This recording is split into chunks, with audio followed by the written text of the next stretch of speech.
Hello everybody, welcome to the quarterfinals of the WR Chess Masters. In London, we have 4 incredible matchups today, and I am very curious how it's gonna play out, because there are no more outsiders in the field. We've got Vidit-Erigaisi, Praggnanandhaa-Anand, MVL versus Abdusattorov, and Sadwhani against Vidit-Firouzja. So it should be pretty fun day of chess. They're playing 2 classical games with the fastest classical time control allowed. 1 hour for the first 30 moves, then half an hour for 20 moves, and another half hour for the rest of the game. My name is Jan Gustafsson. I'll be doing commentary today. Apologies that there are no live cameras. I know you guys would love to have those, but I hope we'll get a fun day of chess anyway. Round number 1 has kicked off, and we see Vidit-Erigaisi facing Vidit with the black pieces, and Arjun chooses the French. Pretty bold choice, looking for a fight as he typically does. So flexible in the openings, very, very hard to prepare for and to pin down, because he can do anything. These guys were, of course, teammates, just won the Olympic gold medal for India, and now they're facing each other. Vidit did defeat Erigaisi in the World Rapid Tournament, but this is classical chess, where Erigaisi has been approaching 2800. He would have gotten there if not for a heartbreak loss to Edis Gurel recently in the German Bundesliga. Let's see how he fares today. Both sides are making their first moves quickly. Knight f3, knight c6. So far this is a well-known main line of the French. Bishop to e3, but here comes a surprise. Pawn to h6. Very rare move. Typically people go, there's a bunch of lines. C takes d4, knight takes d4, bishop c5, queen b6, queen b6 directly, bishop e7, a6 followed by b5, but h6 is very rare and meant to get Vidit out of book. Vidit knows everything in the opening, but h6 I cannot believe he studied. Queen to d2 or knight to e2 look like proper reactions. Queen d2 maybe preparing long castles, knight e2 enforcing the d4 point. And I'm still trying to figure out what the point of h6 is. I'm assuming it's g5 in some lines, but hard to believe that works against everything. Let's say I play queen d2. Vidit thinking now, h6 is a surprise. Can black go g5 here? Maybe that is his idea. If f takes g5, then you take on d4, knight takes d4, and now you can take this pawn. And the board is on fire early on, so Arjun looking for a fight here early in the morning, 10 a.m. London time. This is the first game of the quarterfinals. The second one will be played at, I always get this wrong, 5 p.m. London time, 6 p.m. our time.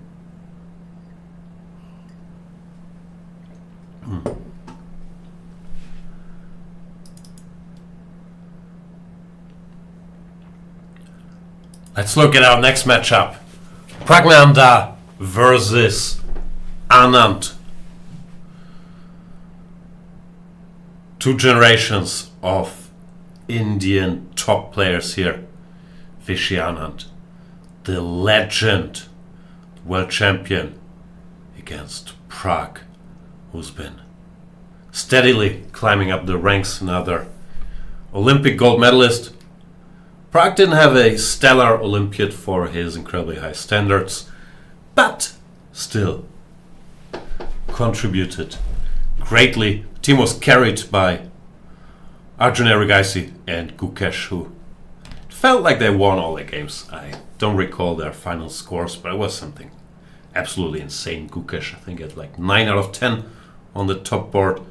Arjun had what, 9.5 out of 11, 10 out of 11 on board number 3. So Pragg and Vidit didn't have to win all their games for the team to absolutely dominate.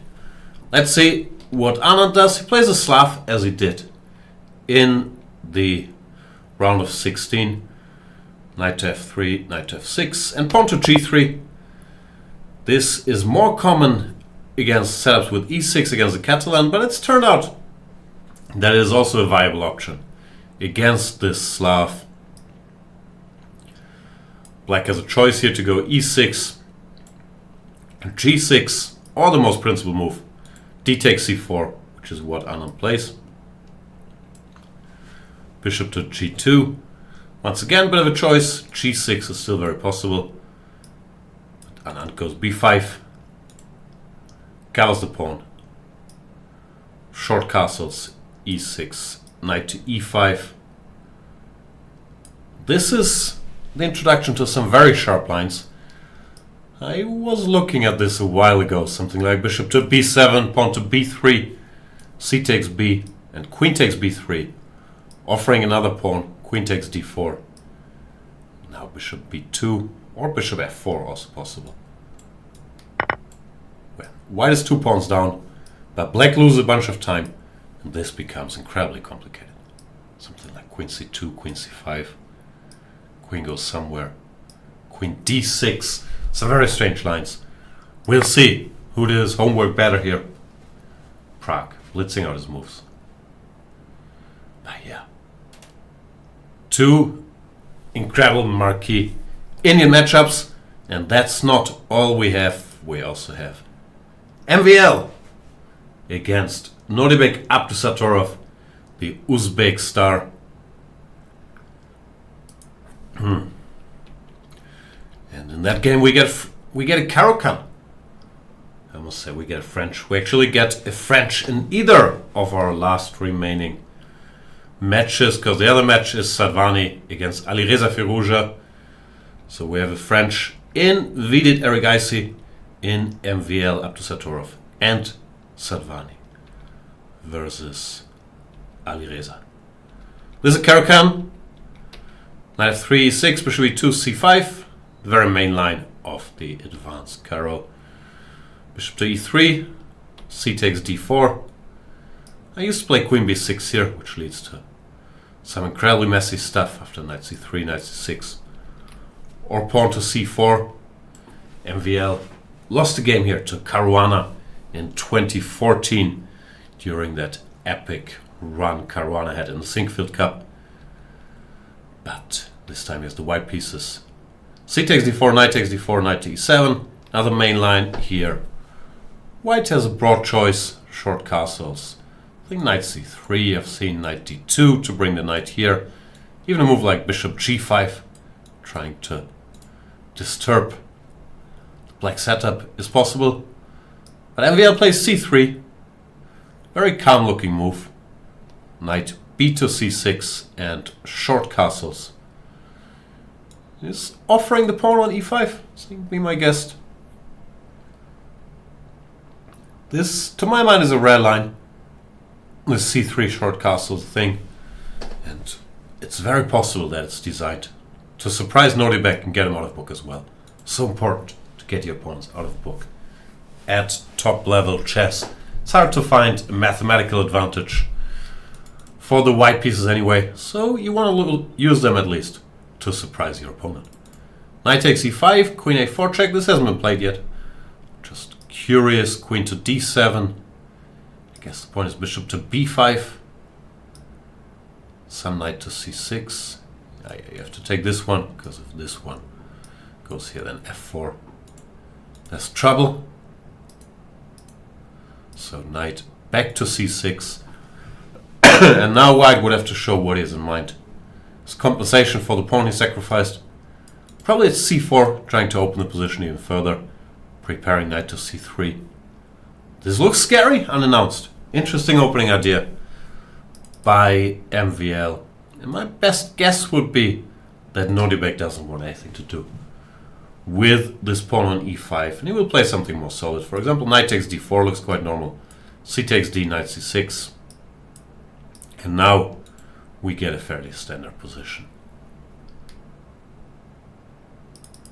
But Nordibek the first to think here. MVL Silm book.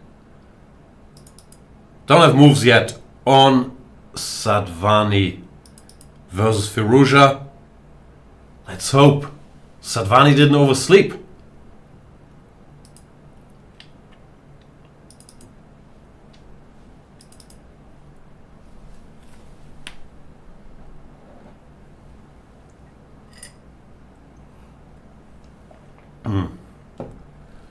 So we'll go back. We only have 4 games today, obviously, since this is a knockout tournament. We had 8 games yesterday, but half the field got eliminated, so we're down to 4. And yeah, incredible matchups. All matches will find a winner. Today they play. The first game right now can last up to 4 hours. Then there's a break. They play the second game at 5 p.m. London time. And if the score is 1-1 after the 2 classical games, there will be an Armageddon at 10 p.m. So yeah, it's a very full day of chess. I did the commentary yesterday, doing commentary by myself. It's of course tough because you're talking all the time, talking chess for 9 hours. So go easy on me, keep me some company in the chat, and we'll have, I'm pretty sure, some fun games. Let's see what Erigaisi has in mind here against Vidit. Queen d2 played, and yeah, g5 was indeed the idea. Incredibly sharp line, h6 followed by g5. Vidit goes d takes c5. Didn't spend a lot of time, Vidit, by the way. So it's possible he still knows this. He knows so much theory. gf, bishop takes f4. And knight takes c5 played. Computer's not in love with this, but it's a very, very fighting position. Black does have the center. The e5 pawn is isolated. But where do you put the black king? That's the big question. It won't be happy on the king side. So most likely he will try to hide it somewhere on the queen side. But that's also a long way to go. Even there, it won't be completely safe. Let's see how Vidit approaches this. Developing the bishop looks normal. Not sure where b5 or e2. Both come to mind. Probably you don't want to go long castles yet, giving away the future location of your king, making it a bit easier for black to organize his forces. Maybe then he can try to skip long castles, put the rook here to stare down the king. All of those look like sensible moves. And yeah, Vidit taking a moment here.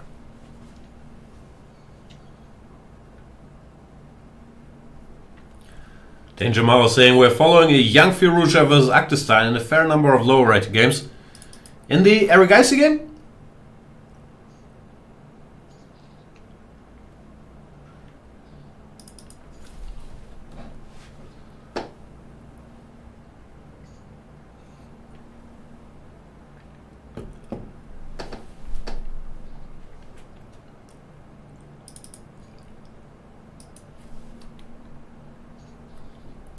Knight takes c5 was still played, yeah? Knight takes c5 was the deviation. Yeah, there's h6 I wasn't aware of. I know they've tried pretty much every move in this position. But h6 and then g5 looks like a very bold choice.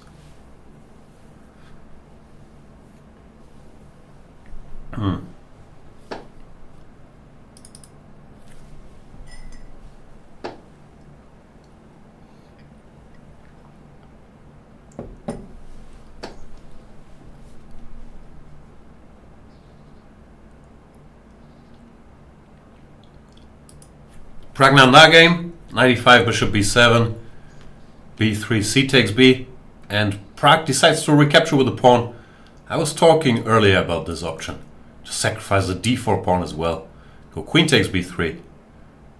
But Praggnanandhaa says one pawn is enough for you and goes a takes b, which is more of a positional approach. Now you want to develop the pieces, knight c3, bishop b2, sometimes drop the knight back to d3, and stop black from going c5.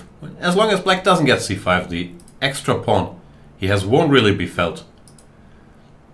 And white will try to put pressure on these slightly weakened dark squares in the black camp. Still, pawn is a pawn. Bishop e7 played, bishop b2, short castles, Anand brings his king to safety, and I'm curious to see how Pragg wants to handle this. If he wants to go put a knight on c3, or maybe try to send it over this way. To my mind, but I'm a little overly materialistic. In chess as well. Black should be fine here, but I've often gotten in trouble against Catalan setups, grabbing that pawn and then slowly being squeezed on the queen side. Won't stop me from continuing to grab that pawn, but computers normally don't mind white's position with these long-term compensation sacrifices. Let's see how Pragg, whose sister got eliminated yesterday after a big fight versus Alireza, how Pragg chose to handle this.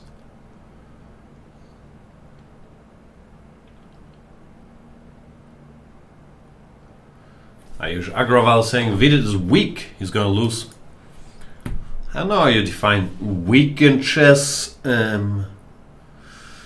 He just picked up 10 rating points yesterday, so he's a 2-7, 36 player, which makes him what? Number 13, 14 in the world?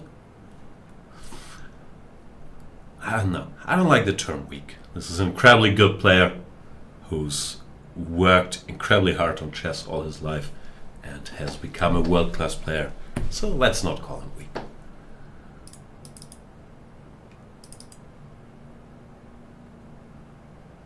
Pragg is waiting, trying to make up his mind. Compi says to start with queen c2. Seems a bit weird. Anand is still higher rated than Pragg. Yeah, first of all, Anand is still pretty good. And secondly, of course, he's not that active. So if you come from a place of a high rating, then if you don't play that much, it's not gonna drop very soon. But he's also very much shown when he was playing Norway chess that he's still worth his rating, especially in classical chess. Of course, future bets will favor the young Pragg overtaking him one day. But Vishy's still good. 92 played. So he has decided.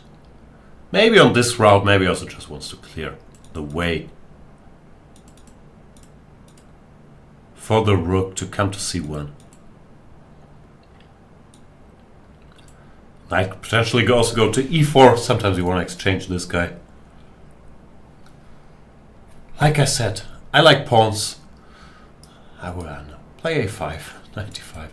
Try to sit there, but there is always long-term compensation.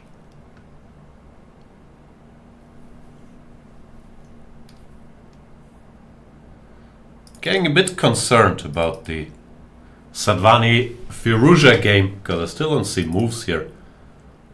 Let's hope they start it. It's a tech thing.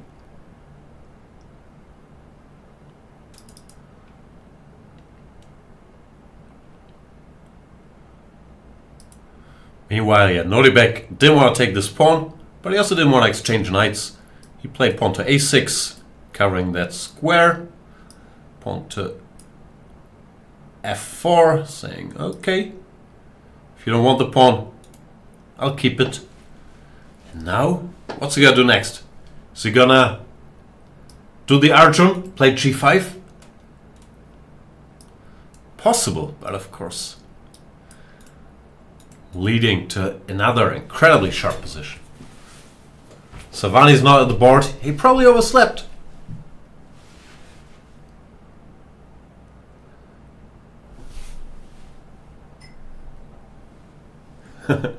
Rauner was sleeping at us hotel to give him call, but they forgot. It's the hotel's fault, of course.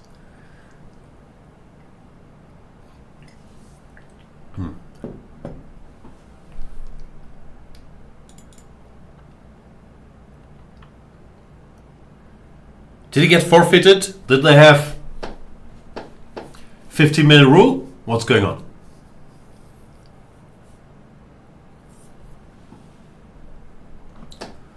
Rauner, we talked about this. You can't play poker all night if you have a game at 10 a.m. the next morning.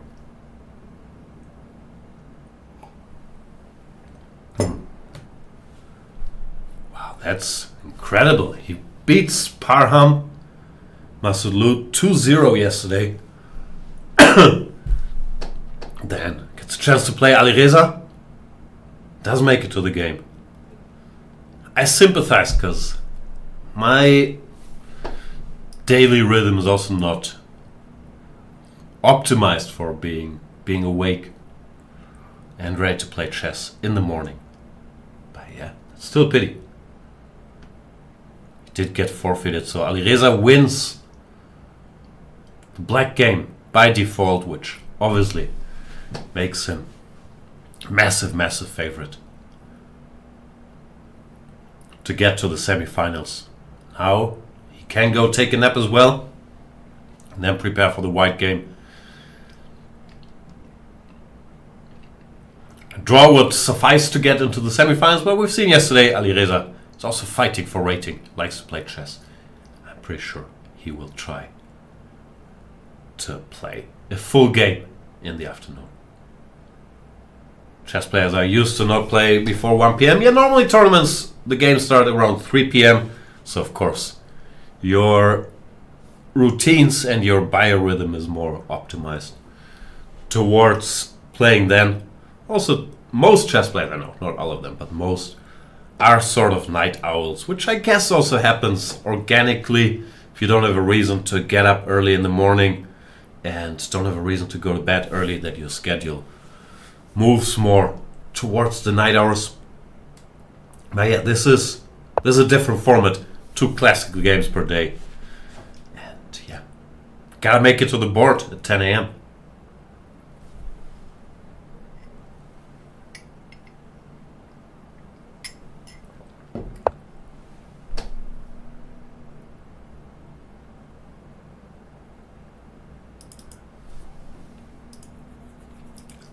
Vidit play bishop to d3. Why put the bishop within reach of this knight?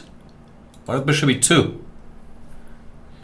Not sure about, okay, maybe he wants to have a more typical position, because often the bishop goes to d3 in these situations where then you fight for the d4 square. But here with the knight already on c5, staring the guy down, not sure this is the best square. Black can just take it. Erigaisi goes queen to b6.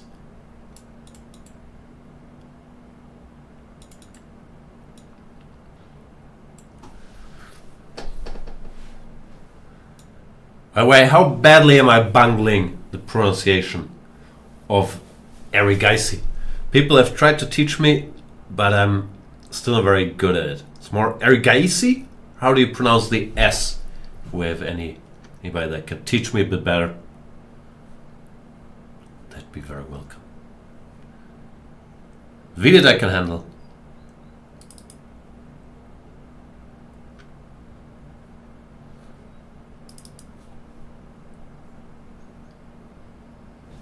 It's not too far off. Alright, good.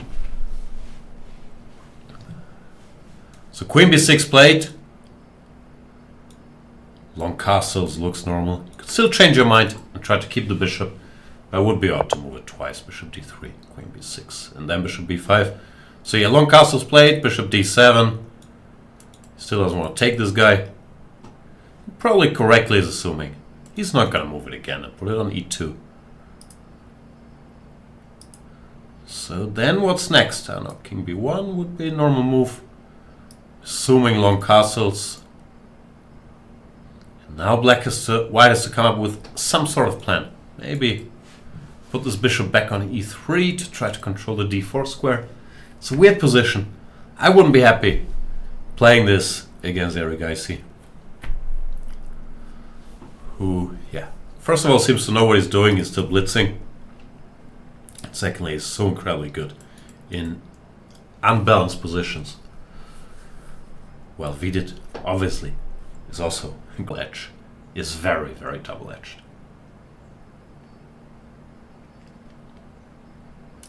Alireza game is not happening. Sadwhani overslept and got forfeited. So Alireza won already without making a move. Must be nice. Maybe he overslept too. But if you're black, you don't have to make the first move. No, but seriously. Sadwhani didn't make it in time. I think they had a 15-minute tolerance to appear. He didn't. So Firouzja won. Which leaves us with only 3 games. So 4.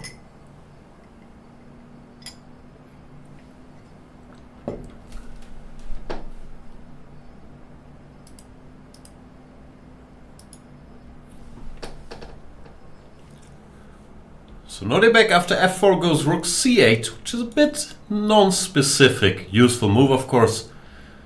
But now he no longer can castle queenside, which also means that it's unlikely he's gonna go for g5 or any sharp operations on the king side.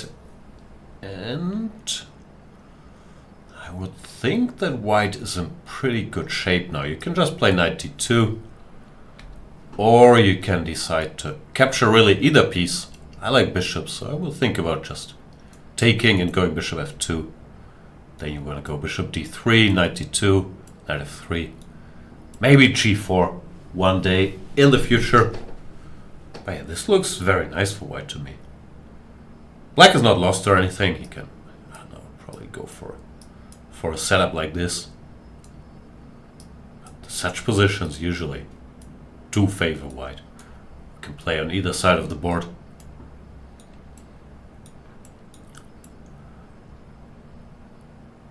So I believe Abdusattorov got surprised by MVL's rare choice, or rare to me at least, was c3, knight bc6 castles, and then tried to be practical. Said, okay, let's both be out of book. Played a6, rook c8, but there's a bit of a price to pay, especially with black. And yeah, looks like he's worse now.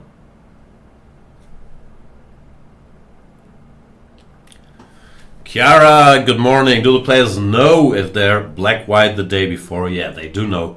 Sometimes it's tough with these knockout matches to figure out if you start with white or with black, but I'm pretty sure they're able to read the pairings correctly.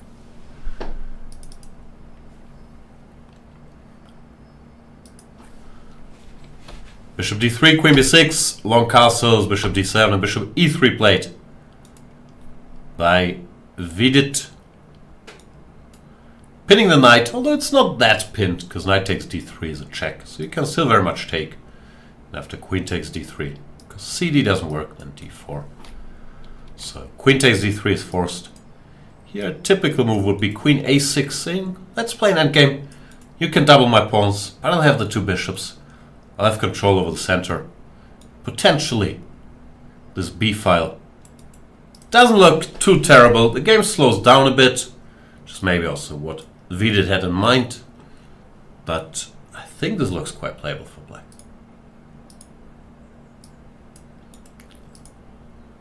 Erigaisi, however, didn't look like he's in too peaceful a mood.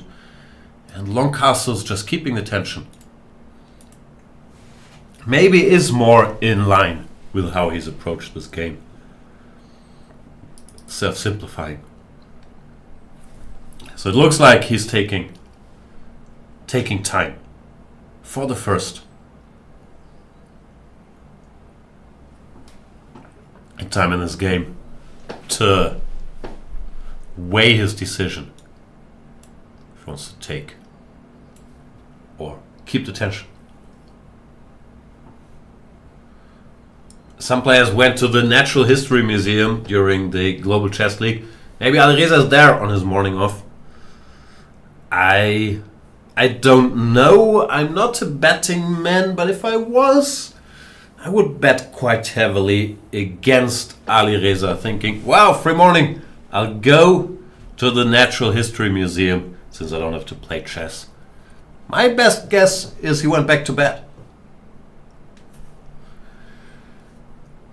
Alternatives could be preparing or shopping, but I don't know.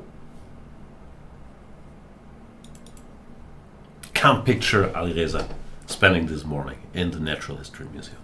Might be wrong. Maxime went g4. Not wasting any time. I was advocating the slow and boring knight f5, knight f5, bishop f2. Just a like, but Maxime saying no. Let's not mess around. He goes g4. Black can play this Zwischenzug. Gf is no good. You can take here or here. And after c takes d, I would guess bishop c2 is a bit inconvenient. Escaping with tempo, hitting the queen. So you probably take with the bishop.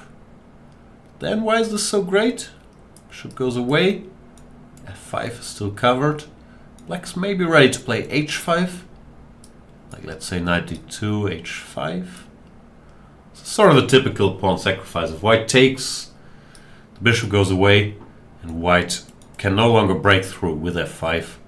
Black gets this square, and I would think has pretty good compensation for the pawn. So yeah, g4, too aggressive.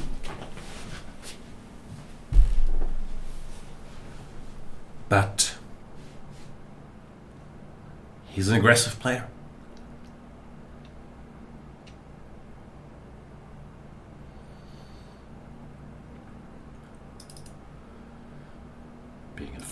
That c3 does seem rare. No top level games. Yeah, this is surprising. I would guess, because castles is common here, that after castles, knight bc6, maybe c3 has been played here, transposing to the game. But it's far from the main line.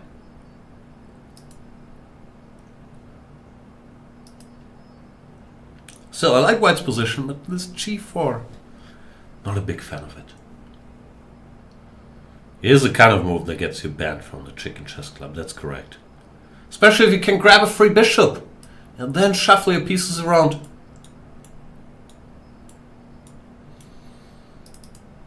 Maxime. I'm not angry, I'm just disappointed that he pushed the g-pawn. Nordibek goes bishop g6 without this intermezzo, knight takes d4. Also looks decent, but now after knight takes c6, he has to recapture with the rook, I would guess. Because if knight takes, then pawn to f5. Picks up the bishop. That looks slightly clumsy, does it not? And what I said earlier still applies. You can still go for this. And if gh, bishop h7. But I found it a bit more harmonious to take here and then go bishop g6, because the rook on c6 doesn't look that comfortable.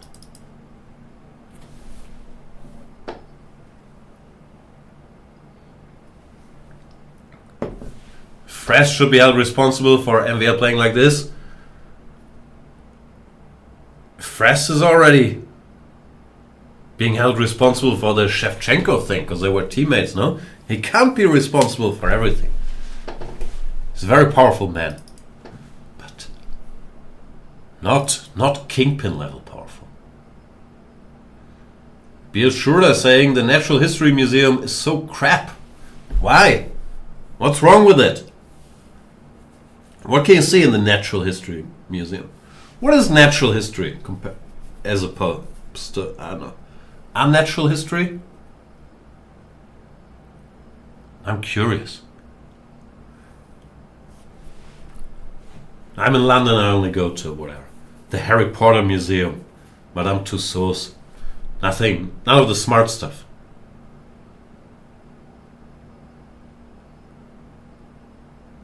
Animals and stuff. Ugh. Fress also responsible for day 3 commentary. He doesn't know that yet. But yeah, the onus does fall on him.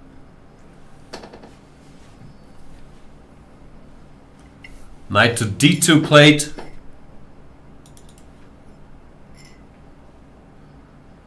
They're not following my advice. Why don't they just both make the first computer move like I'm telling them to do? All this making moves yourself. Not a fan. Now this knight takes d4. Where else can you see a blue whale skeleton? I don't know. The Boys, season 3 maybe?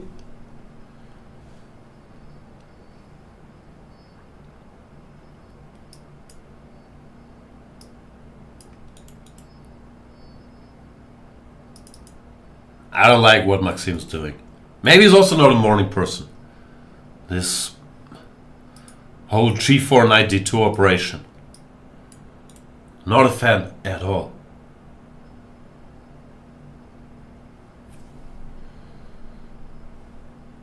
I've got Kirill Shevchenko and Kirill Alexeyenko confused for a while. Yeah, you should stop doing that. Alexeyenko will not appreciate it with the recent news. Stones in the Natural History Museum? It sounds incredibly boring. Unless you mean the Rolling Stones. Probably are natural English history at this point as well. Knight d4, bishop d4.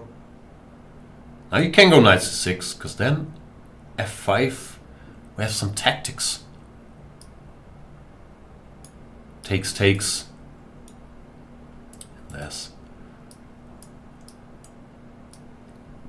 There's a check.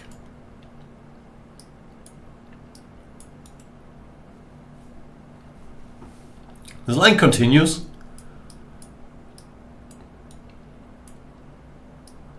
But queen c2 saves the day, covering this rook. Takes.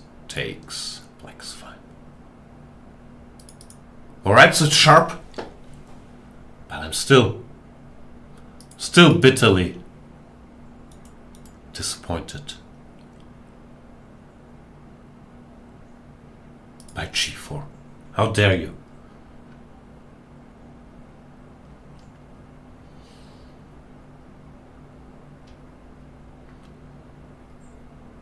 Dinosaurs are also stones by now? No, I think you're mixing it up. You mean the stones are dinosaurs by now, which I agree with. How old is Keith Richards? Like 85? But we do have stones. Even if I go outside, there are stones. I'm not sure how old they are. But do I need to go to a museum to see some stones? Fossils, that's what I meant. Chiara keeps insulting the Rolling Stones. They've given us a lot. Satisfaction? Alright, let's go to Praggnanandhaa. Prague, I'm sure, is a big Stones fan. Against Anand. We've seen the opening with this pawn sacrifice in this Catalan, the Slav turned Catalan. a5, queen c2, knight d5 played, knight e4, knight b4. And yeah, we have this typical compensation situation. I think Vishy can be happy here. f6 maybe to kick this knight. Knight d3, take it. Then you kick the other knight. And white has not managed to get a grip on the c5 square. So now it has to go somewhere. Now this guy comes out. Still pawn up. Looks fine to me.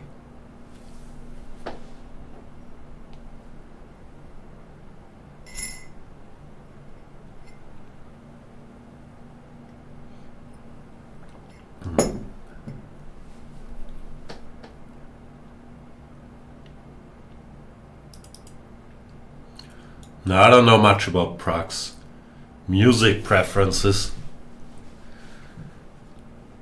I know Svidler forced him. Well, probably it wasn't a cricket already, but Svidler forced him to do all kinds of fantasy cricket, predict those things. Probably there was just no time for music between studying chess and the many, many distractions thrown his way by Peter Svidler, who's been his second trainer, mentor, whatever you want to call it. So yeah, not sure what kind of music he's into. Anand? I don't know. Is Anand still listening to Coldplay? Is that his thing?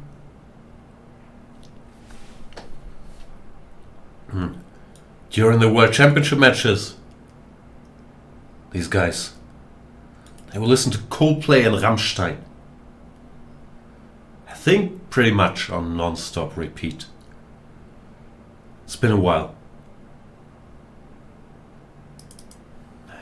What can you do?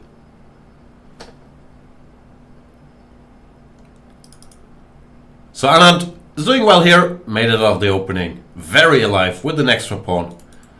Pragg also taking time, probably not too thrilled about how this went. A bit surprised. It's always easy to criticize when they have a full schedule, blah blah. But as Anand played the Slav yesterday and you clearly went g3 to try to maybe surprise him in his Slav, that against the most principled reaction. Pragg doesn't have more up his sleeve, but always easy to say, why don't you know everything when it happens on the board? But much harder to say, what will happen on the board?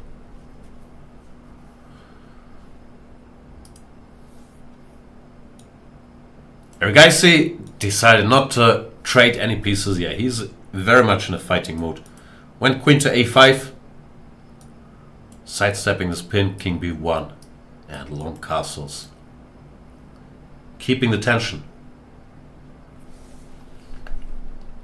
Chat is asking, what is a fun, dubious response to the Italian?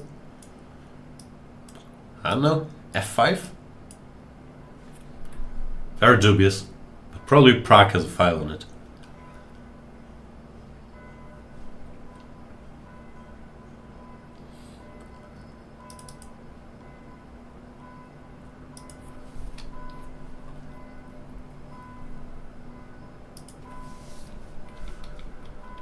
So knight d2, knight takes d4, bishop takes d4.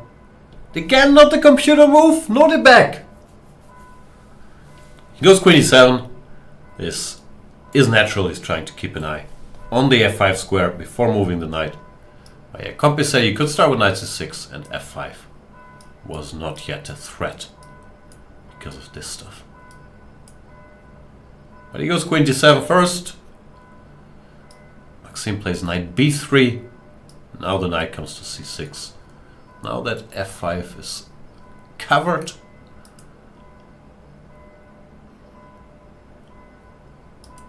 I don't know what you do. I guess you move the bishop here or here.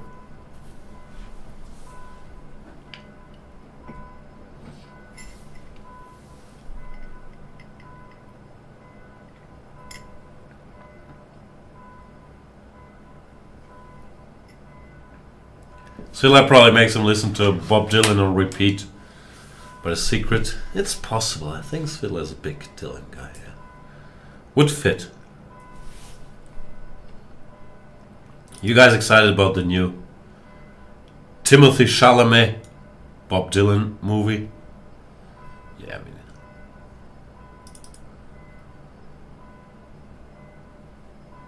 wow, it's noon.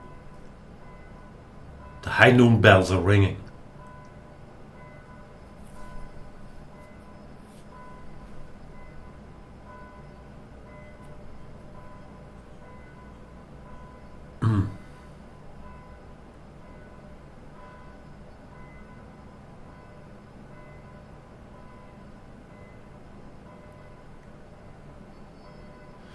Even if white is overreaching a bit, you need to calculate well at some point. That's the problem with chess. You can't just blah blah your way through it. You have to think at some point. Raunak's official statement, his alarm didn't ring because his AirPods were connected to his phone. Is that true? Because I have this situation every morning. I fall asleep listening to some podcast on my AirPods, and I set my alarm. And normally the alarm goes through. So let's do an experiment here to simulate the Raunak situation. We'll set an alarm for 12:05. My time is 12:03 now. Then we'll connect our AirPods. Connect it. And we'll see what happens.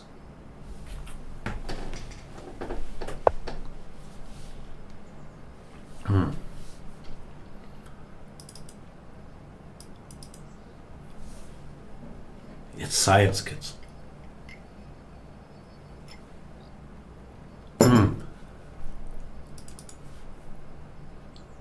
Vidit finally decided to keep the bishop. Went bishop to b5, saying, okay, you don't want it, I'll move it again. But what about knight b4 now?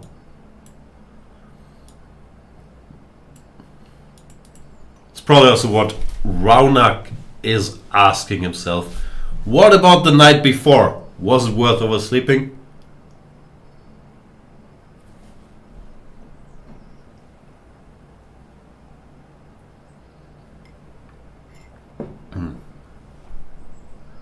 At this point, are there AI tools that create a ready-made checked opening file for you? They're called Stockfish. But you probably still have to push the button. And I don't know, ever since I tried using ChatGPT for writing my viral chess videos, I've started doubting ChatGPT's chess skills. But I've heard people are doing like custom opening books with ChatGPT. Not sure you can trust them. This is exciting chat. It's 12:04 now. At 12:05 my alarm will ring. But will we hear it? Because I connected my AirPods.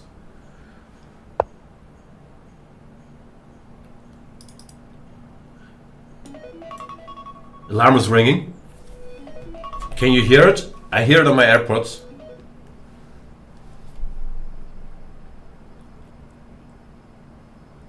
You didn't hear it, did you? So... But I did hear it in the AirPods. Let's do the more realistic scenario that I had my earpods in. You guys could hear it. But then, because that is what happens to me every night, they fall out at some point while you're sleeping. And let's see how the 12:06 alarm.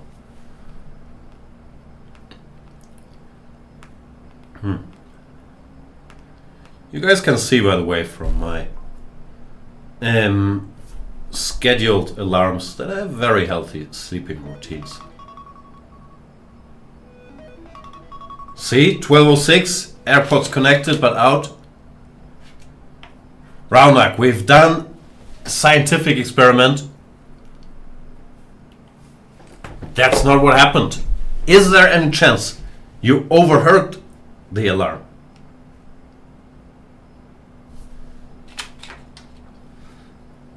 I'm not sure I deserve a Nobel Prize for it, but I'm also not saying I don't deserve one.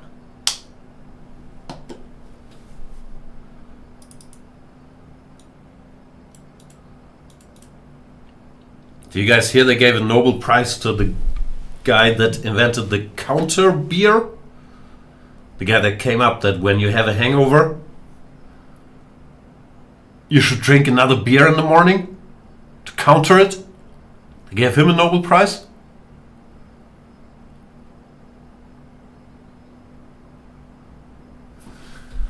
Well, I was confused. Anyway, not making this up. It's on the German news site.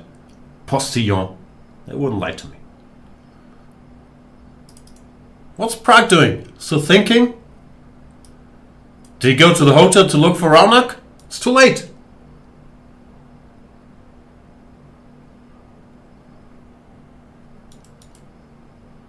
Move the queen, Pragg. It's under attack.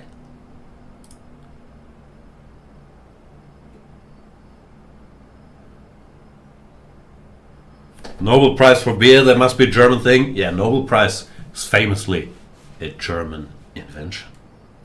Everybody knows that.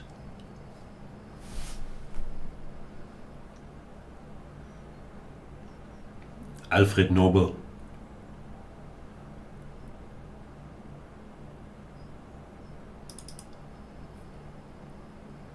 Queen c3 played. He did finally spot. He had to move the queen away. Yeah, Sadwhani overslept and got forfeited. He was more than 50 minutes late for the game. And we've done a thorough investigation. He said he had his AirPods connected to the phone, but he can still hear your alarm if your AirPods are connected to the phone. So that can't have been the cause. There's also the reception that didn't call him, even though allegedly he told him so. He told them to. So I don't know. We'll have to investigate further. There's only so much investigating we can do. We're busy with the Shevchenko case. Now we have to solve the mystery of Raunak's alarm not ringing. And these are stressful times in chess. f6 blitzed out by Anand. Yeah, that's a problem, Pragg. If you need an hour to move your queen away, Anand can use that time to think about the position. Now he can chase your horsey. He will go here. He will take. He will go here. He will say, I have an extra pawn. Not sure if you start with f5 or with knight a6. Both look decent. Anand in good shape here.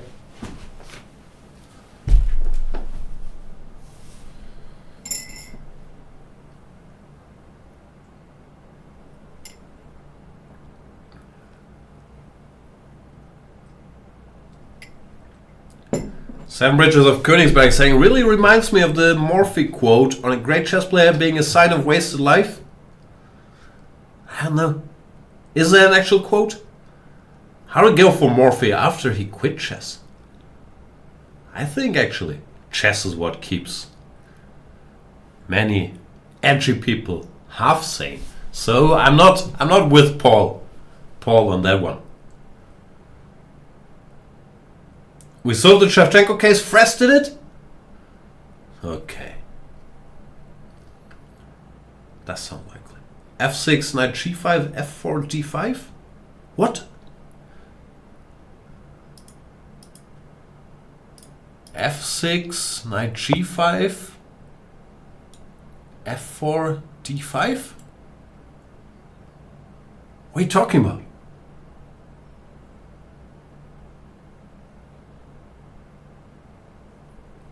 Desperate chess players in the top 005 who aren't getting a decent living from their work. It's chicken and egg problem right now. I don't know. Especially in a league game, you typically get paid by the team for showing up. So it's not like you get paid more for winning. Or I don't know the deal, but normally for winning games. So I don't know. But also from one cheater to make, alleged cheater, to make generalizations about chess players are desperate and starving. Don't cheat.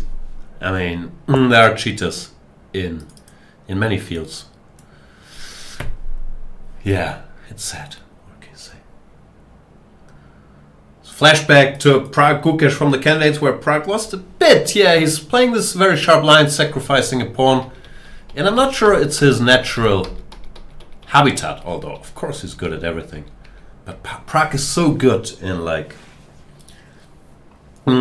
positions with material equality where he's a small initiative, like in the Italian he's been crushing for such a long time now, so I'm also not sure how comfortable he is here. Here being a pawn down. This whole d4, let's sacrifice a pawn repertoire. I have a pretty good idea where this influence is coming from. I'm not sure if it suits Prague all that well.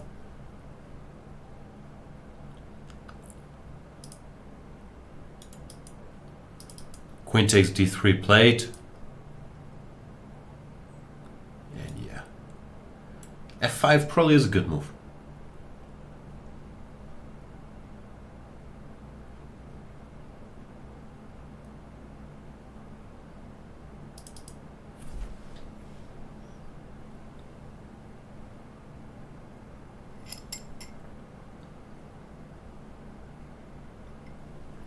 Did Firouzja back his phone? Or maybe what Alireza did. Maybe Alireza has the hotel room next to him, and then he found a way to connect his AirPod, no, his iPad, to Raunak's AirPods. So Raunak's alarm couldn't ring because Alireza had taken over the AirPods. Just a theory. But as Sherlock Holmes said, once we've eliminated the impossible, whatever remains, no matter how improbable, must be the truth. And we've established it's impossible. Raunak did not hear his alarm. We've also established it's impossible it didn't ring because the AirPods were connected to his phone, because it would still ring. So at this point, the only theory that makes sense to me is he was hacked. Like Usher. You probably heard Usher's Twitter account was hacked. Someone deleted 7,000 tweets. Because that's what hackers do. f5 played by Vichy. Yeah, Anand playing well. Quickly. Confidently. Impressive stuff. Now, another tough choice for Praggnanandhaa. You should go back with the knight, or if you should go here. Normally you don't want to relinquish control of this c5 square, but if you go, black's position becomes very easy to play. Just exchange with the knight here, target this pawn. If white covers it, you go knight b4, and yeah, it's just suffering. So I don't think you should do that. And instead he will have to play knight d2. But very likely he's regretting his opening choice now. Spending lots of time. Yeah. See? Alarm's still ringing.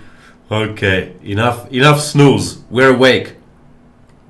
We've also confirmed, if you don't hear your alarm the first time, it will remind you. Although the snooze function you can probably switch on or off. So that's not evidence yet.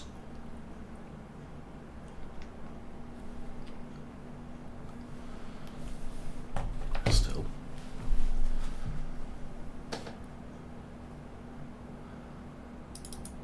'92, '96. I've always thought of myself as more of a detective than a chess player. I also work on my craft. Listening to this podcast, Sherlock and Co.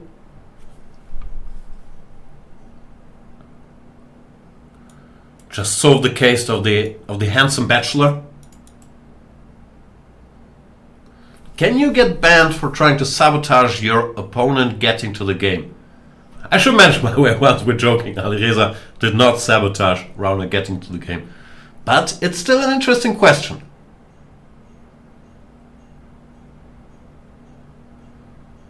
Could be a new way to prep. I agree. At least it's more creative than having, I don't know, phone in the toilet.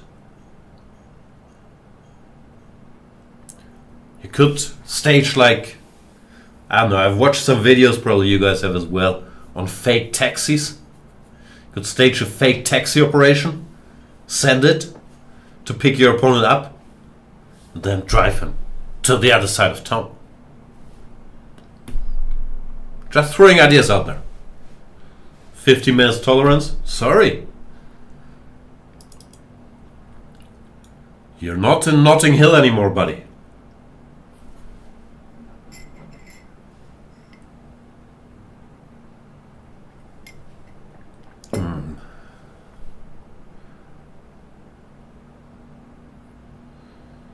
spoke the joke too seriously that the joke became serious.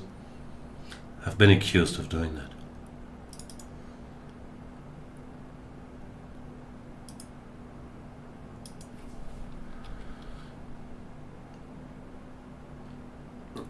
Siva Sailam, not the kind of person you can ironic.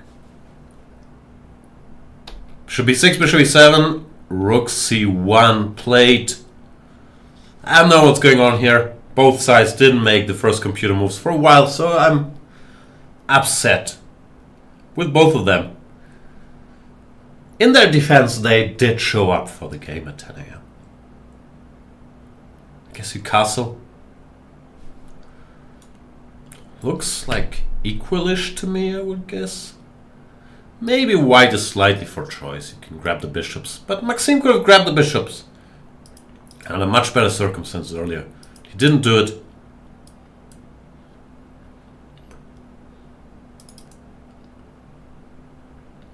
So, yeah, this will be a battle of attrition. Who can stay awake the longest? Was that a Jobava Ani reference? Not familiar.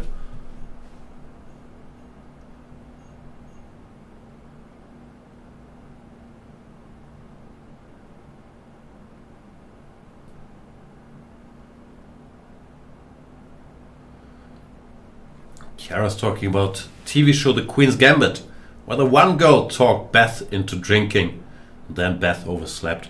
That has happened to me in real life.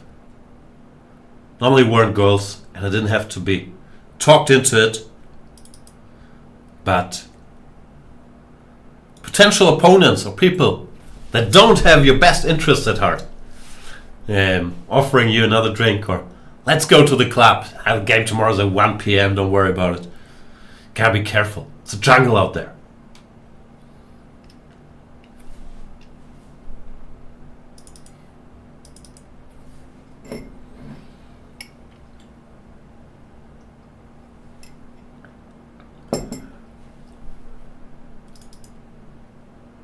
What's going on in this Vidit-Arjun game? We've seen bishop e8, which I didn't fully understand. Covers the pawn. And maybe he's fishing for some d4 trickery. But Vidit's saying, I don't believe you. Goes a3, and if d4, I can just take stuff here. Bishop takes c6. Bishop takes, knight takes d4. This isn't going anywhere. So Arjun is saying, no, my point was knight d7. That's why I put the bishop on e8. Trying to target the pawn on e5. Very creative maneuver. What scares me about Arjun is he's incredibly good, and usually I can't predict any of his moves. Like with some other top players, you say, okay, he's incredibly good, but at least I can understand his moves. I usually can't find them. But here, bishop e8 followed by knight d7 back. So creative, or to me at least. That yeah, he's different. Anyway, rook h1, keeping an eye on the pawn. I guess you could not take yet because of something bad happening. Takes. Bishop d4. Oh, sorry. Bishop d4. And if bishop takes here, takes.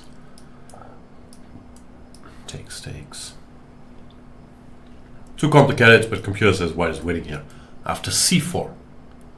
Nice little move. Queen takes c4, rook c1. D takes c, queen takes d8. Queen a4, c takes d5.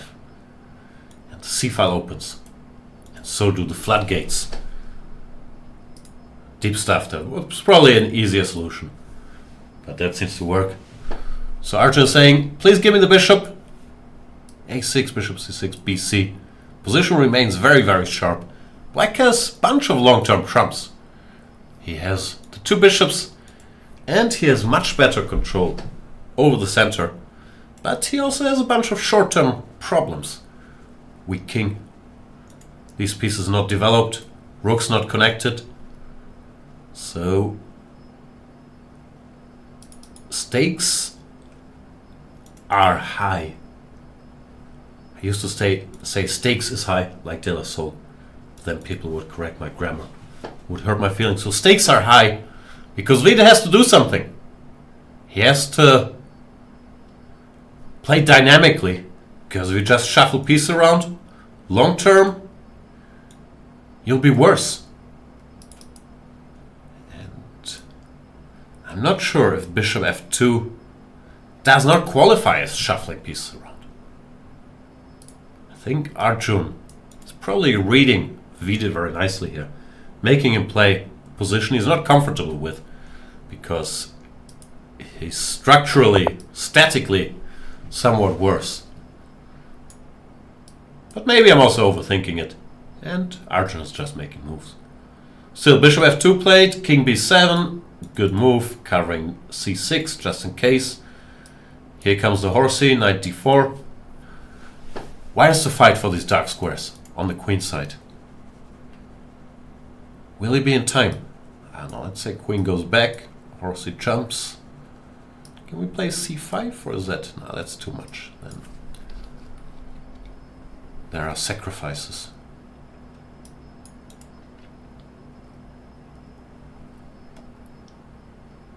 Gotta be honest, I'm not smart enough to even evaluate this position. I can read out here, computer says it's equal.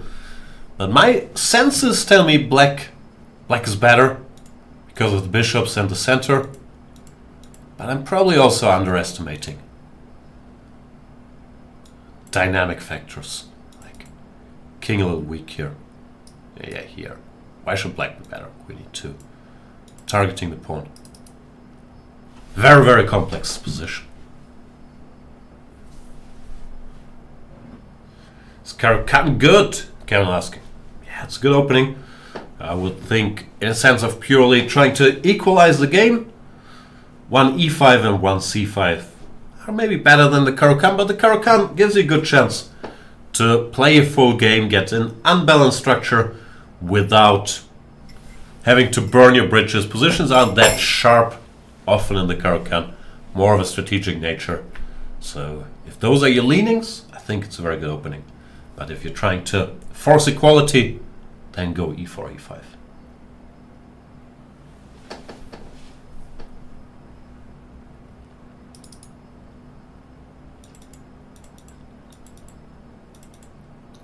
It's my list of top 5 chess players. I did a top 50 list in the old days. No, I can't recall.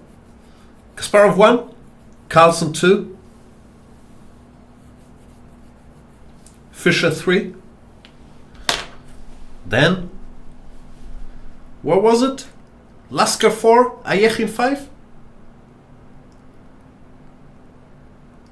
I'm rethinking that Lasker thing. We had a heavy bias on Reign as world champion. Lasker was world champion for 27 years. But he also dodged Capablanca fair amount of years out of those 27. And those were different times when the world champion could decide his challenger and had to negotiate, organize a match. So part of Lasker's skill, who was incredibly good of course, might have been not playing Capablanca. Yeah, maybe 4 was a little high, but I think that's the order that we had back then. A couple of years ago. Yeah, I think not having Karpov in the top 5 is controversial. We had a big bias. We had some formula that I can't remember on World Championship results, and of course there Karpov lost a bunch to Kasparov. He did win a lot of tournaments. By now I think, yeah, World Championship matches counted very heavily. So that system probably didn't favor Karpov all that much. And obviously Fischer didn't play a ton of World Championship matches. 1, if we don't count Sveti Stefan 92, which we don't. But yeah, he had probably the highest peak with his run of, what was it? Pretty good run in the candidates match.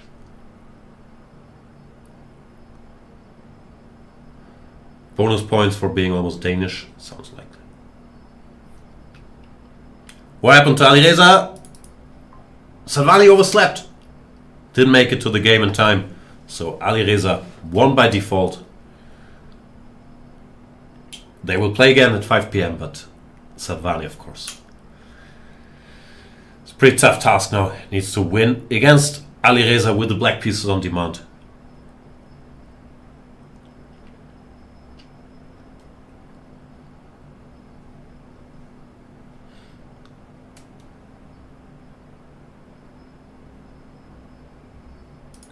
Shouldn't be easy. Maxime keeps pushing pawns everywhere. Maxime, you can't push them all. This is not Pokemon. Go c4. Should be e4. What's next? a4? h4?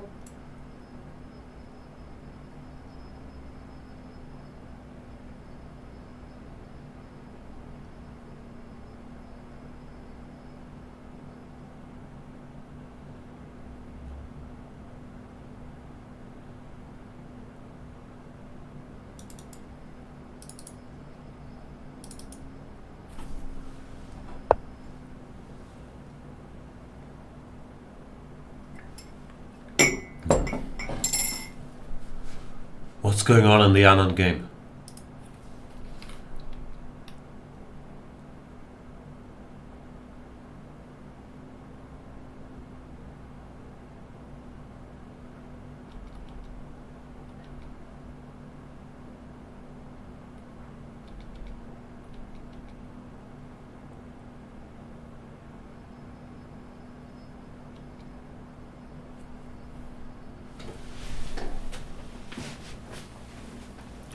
Are they all staying at the same hotel the games are being played in? I would assume so, yeah. Some fancy hotel, no? The Landmark?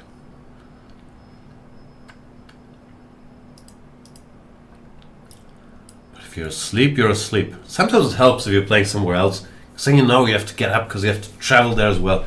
Well, staying in the same hotel gives you a fast sense of security. They can always make it to the game. It's like these kids that live close to the school. They're often the ones that are late for school.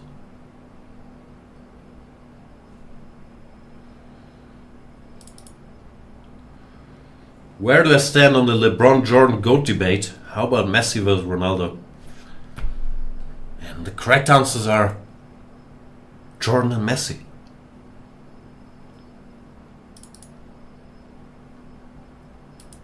So what's going on? Knight a6. So far so good. Queen e3.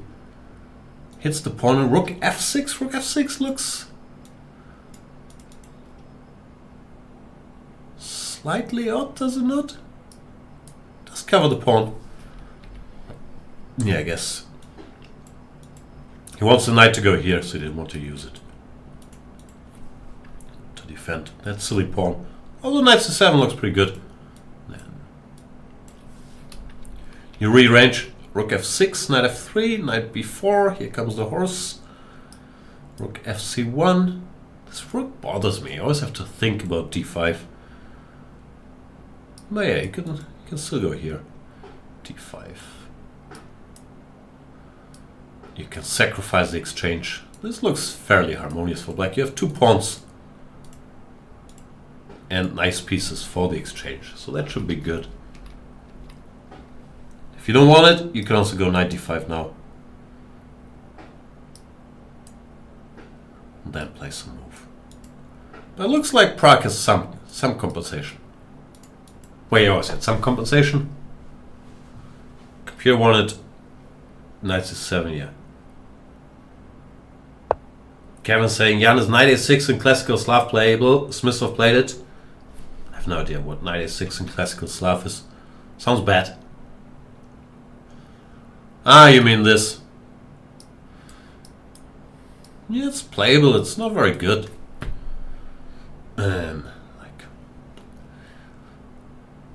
bishop f5 or e6 are much better moves here, but probably it doesn't lose. Like bishop f5, computer says 0.22, e6 it says 0.28, and knight a6 is like 0.80. So, yeah, probably don't do it. But the argument, such and such good player played it, you can normally find for any random line. And playable, everything's playable as long as you can execute the move, no?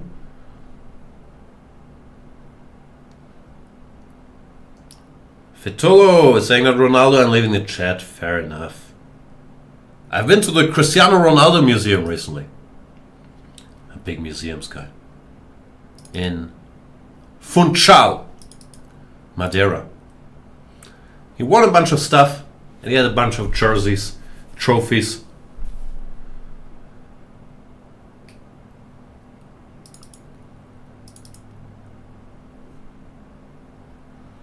Big football expert. Rook FC1 played.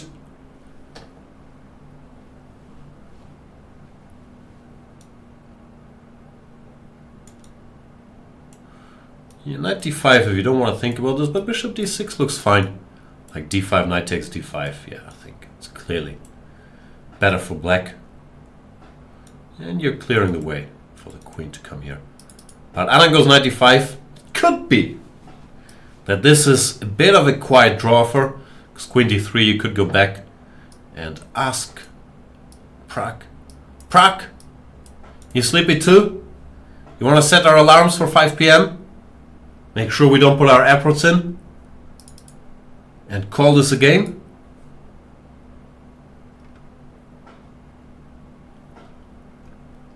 It's possible. What happened to Alirez's game? Sadwhani overslept. We are investigating. He said he didn't hear his alarm because his AirPods were connected to the phone. We've done the science. We've done the procedure. The alarm still rings. So it must have been another reason. So obviously we started suspecting other sources for manipulating the alarm, but the investigation is not yet concluded, so we can't talk about it. You understand? Ongoing investigation.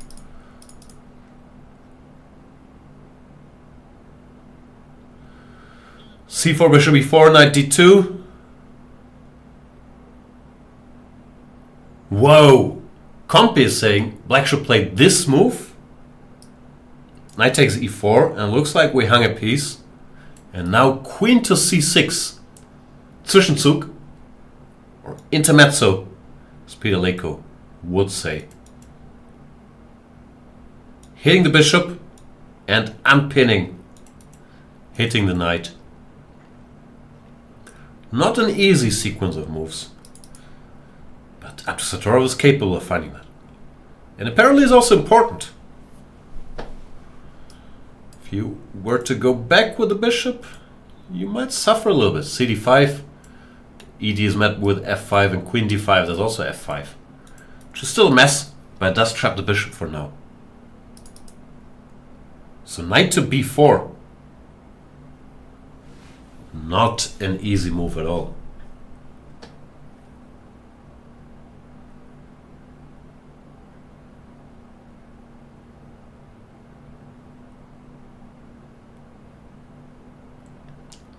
Abdusattorov down to 80 minutes. Seem down to 20.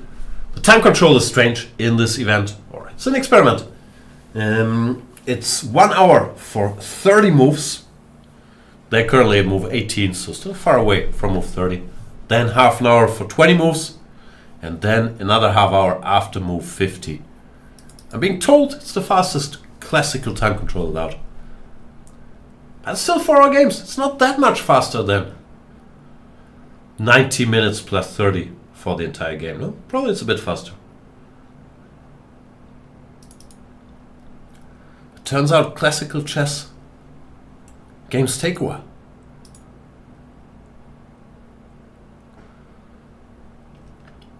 Knight b3, rook g8, g3. Yeah.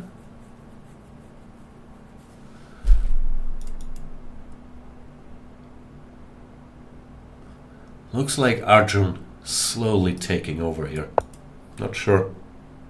The computer really dislikes g3.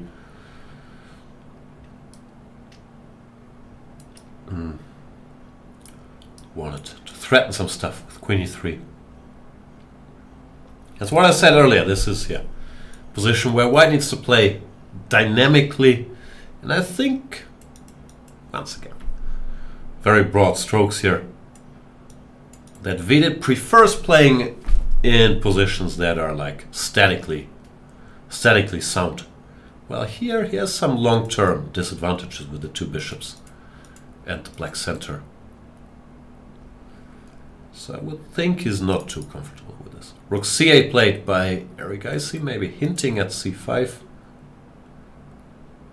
We shall see. In the Pragg game, Pragg played knight e5, queen d2. He's saying, no, I don't even want to think about queen d3 knight before repeating moves. But now bishop d6, and Anand gets a setup that I think he wants. Queen can potentially go to e7, ideally, without hanging this pawn.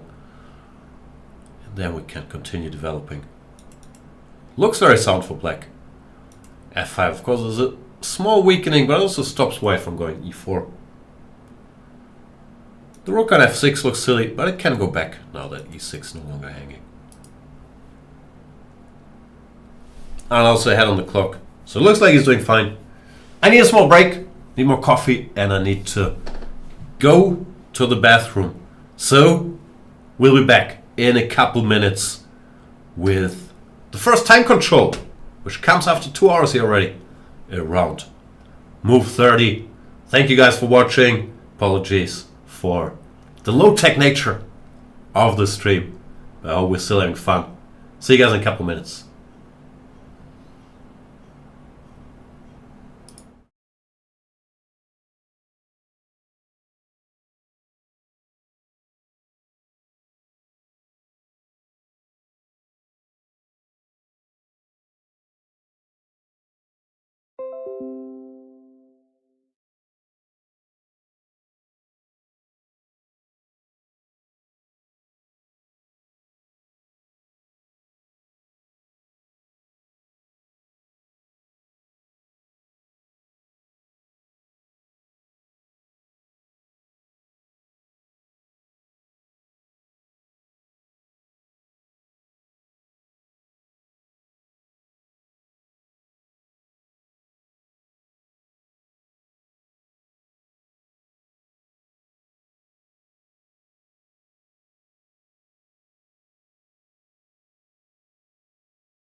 And we're back with the quarterfinals of the WR Chess Masters in London. 4 big matchups today in these quarterfinals. Vidit against Erigaisi, where it looks like Erigaisi found a risky but good setup against Vidit. He's slowly taking over. Now he can play pawn to c5, and his strategic trumps will start telling. The king is more or less safe on a8. If black manages to safeguard his king here, it's gonna be very, very tough for Vidit to hang in there. So Erigaisi slowly outplaying Vidit so far. In the Praggnanandhaa-Anand game, the other big all-Indian matchup of the day, Anand get out of the opening with an extra pawn and a decent position. Pragg has some compensation, but he's spending a lot of time and probably not thrilled how things are going. He went knight e5 here to change the nature of the position, but that also allows Anand to stabilize further, taking this guy, going rook f7. Now this knight is untouchable, like MVL is on chess.com. And yeah, I'd take black any day. There's still compensation because this bishop is bad, and as long as black doesn't get c5, it's hard to make his extra pawn count. But it's a pawn. You can even sometimes sacrifice it to exchange this bishop and then emerge with the knight against the remaining bishop. So yeah, I think Anand should be very pleased with his position here. And Pragg, move 24, has 7 minutes to get to move 30 to the first time control. His work cut out for him. In the MVL against Abdusattorov game, a draw was agreed. What's going on here? Bishop e4, knight d2 was played. We've mentioned the computer line was knight b4, sick move, knight takes e4, queen c6. That didn't happen. Abdusattorov returned with the bishop to g6, and MVL decided to repeat moves. He could have taken on d5 here, and Compi says he's doing well, but he did not want all that smoke. cd5, queen d5, pawn to f5 was possible with big complications, but they seem to favor white. Like bishop g5, f takes g6, queen takes d2, queen takes d2, bishop takes d2, rook cd1, bishop somewhere. The material is somehow still equal, but there's a pawn up for grabs on b7. White will be pushing in this endgame. So Maxime, probably also being practical, morning game and so on, decided, nah, this is not the time. Let's repeat moves and make it draw. But he might regret this. He's going to be black in the afternoon game. And he had a chance here to put Nordibek under serious pressure with c takes d5.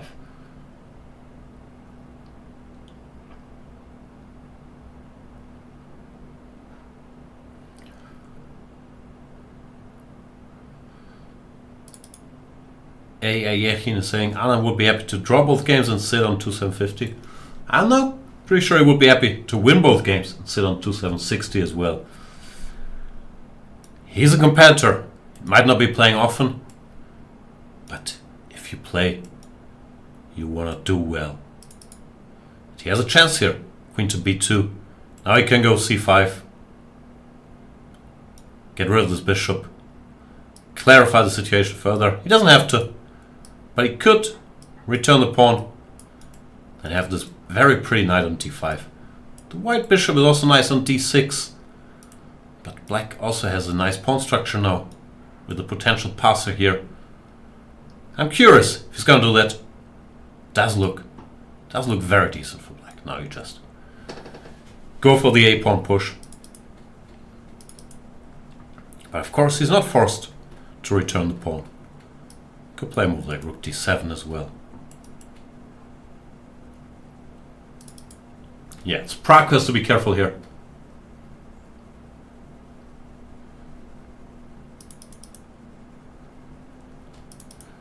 While Now, our other remaining game, because MVL Nuremberg ended in a draw, and Sadwhani overslept, lost by default against Alireza. So we have 2 games left, the 2 Indian clashes, and in the Vidit-Erigaisi game, yeah, Vidit played too slowly with all this g3, bishop f2, queen f4, h4 business. That's not that much to be done on the king side, and Erigaisi has taken control of this game. Has many good options now. He could play h5, fix these weaknesses, prepare rook g4 or bishop h6. And yeah, so far it looks like an expert opening choice and approach to the game by Erigaisi, going for a very sharp, unbalanced position and daring Vidit to checkmate him here, which did not happen. After rook g8 in particular, it looks like Vidit played a little too slowly with his g3. He should have gone for something more aggressive, like queen e3, c5, rook takes d5, for example, as a computer line. E takes d, knight takes d5. Easier said than played if you read it out from the engine to sacrifice a rook like that. But the position demanded drastic measures, because if you just play slowly, you're going to be worse against the 2 black bishops and the black center. Yeah, Erigaisi expertly stabilized, and I have a feeling he's going to take over here. Sadwhani lose rating? You don't lose rating if you don't show up for the game, which is another strong incentive to oversleep. No, you only lose rating if you show up and make a move.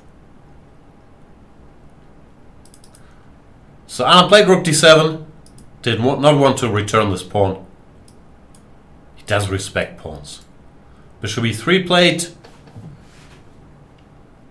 trying to stop rook d2. Still has the option to go c5. Can also play a move like h6, making a luft covering the g5 square. But he goes knight d5. Is he trying to repeat moves? I would guess not. Bishop c5 played. What was knight d5 all about? Pieces looked like they were nice squares. I want b4. Yeah, he plays b4 to secure the c3 square for the knight, and maybe give this bishop some more activity with bishop a6 and potentially bishop b5. Also logical plan.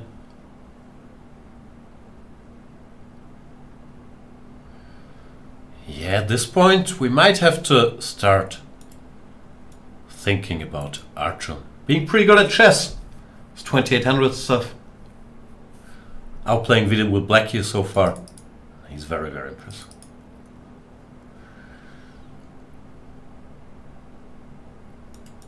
b4 played.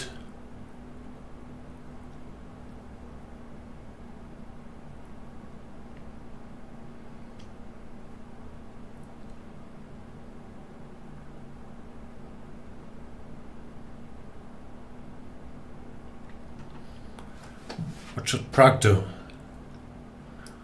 Move like bishop f3 looks normal, trying to stabilize a little bit, but the knight will jump here. Difficult situation for young Praggnanandhaa.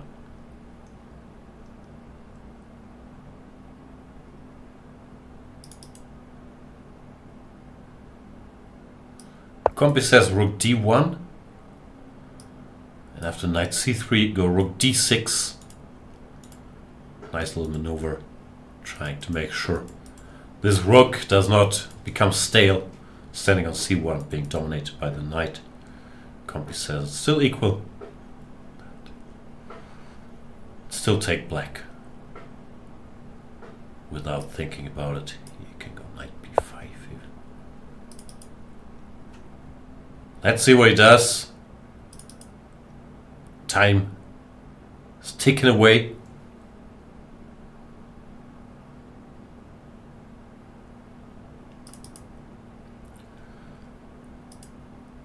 Yeah, Arjun played h5. Very, very logical. fixing the pawns here, potentially preparing this. Vidit goes rook d1. Yeah, hard to come up with an active plan for Vidit. While now, Arjun has time to improve his position. Can get the king out of the way. Play rook g4 at the right moment, maybe rook b8. These pawns can be pushed whenever he feels the moment is there. So far, very impressive game by Erigaisi. He goes knight to b6, trying to improve the knight, pointing it towards the c4 square. Rook g4, knight c4 coming. Tough times ahead for Vidit. Praggnanandhaa went bishop to d6. But now the knight will jump. The bishop on d6 can no longer challenge it. And now you have to take this. But it's a whole exchange. And c5 would follow, getting rid of this bishop. Anna's better here. Yeah, computer wanted rook d1, which was, I agree, very hard move to make. Getting rid of this rook. But now after knight c3, it's hard to find very active prospects for both your rooks. If you play slowly, rook c2, still not a whole lot you can do. And something like rook d2. Black just stabilizes. Then goes c5 at the right moment. Black's just much better. Yeah, Pragg. The opening concept, this pawn sacrifice, didn't look like it was his style. While Vishy grabbing a pawn, then stabilizing, making good solid moves, is right up his alley. So far, the legend teaching Pragg a lesson here. But the game is far from over, of course.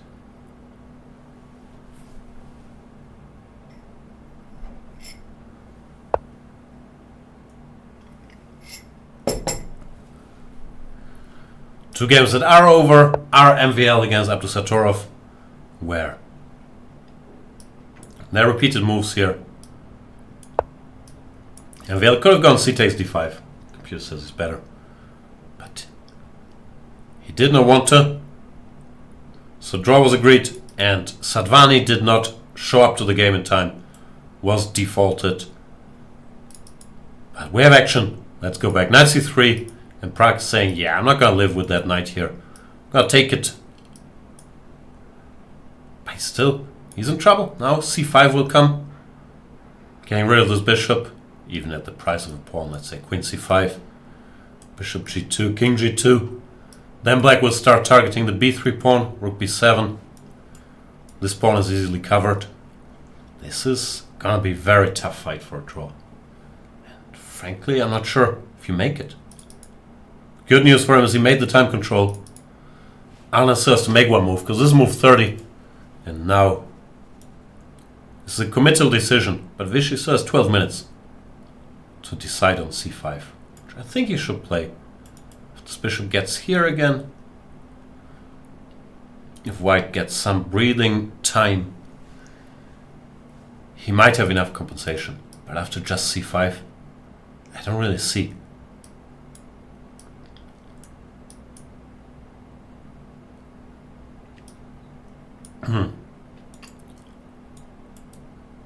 White holding this game, to be honest. Anna will spend his time here making sure he likes what he sees. In the meantime, Erigaisi keeps improving his position. G4, knight c4. The bishop went to f4, trying to shut this rook down. Bishop c6. Dormant bishop comes to life as well. This is potentially a very strong bishop. If it ever jumps to life after pawn to d4. Black still has time to improve the position. King a8, rook b8. Yeah. Vidit suffering. But have they made the time control? The clock's already changed, but it says it's move 29.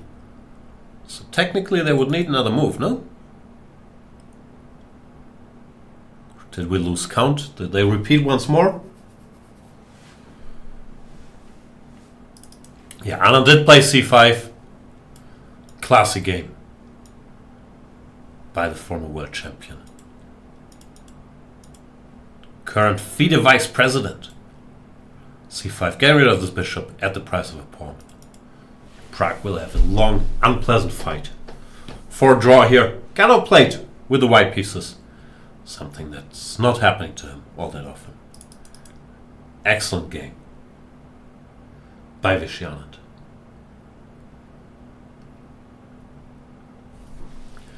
Anand was annoyed yesterday that he didn't play so well. Yeah, he let the win slip in the first game against Shreyas Royal, but still won the match. Today, yeah, he has a great flow to his game. It's not over, and Pragg is incredibly resilient. But you have to like Anand's chances here.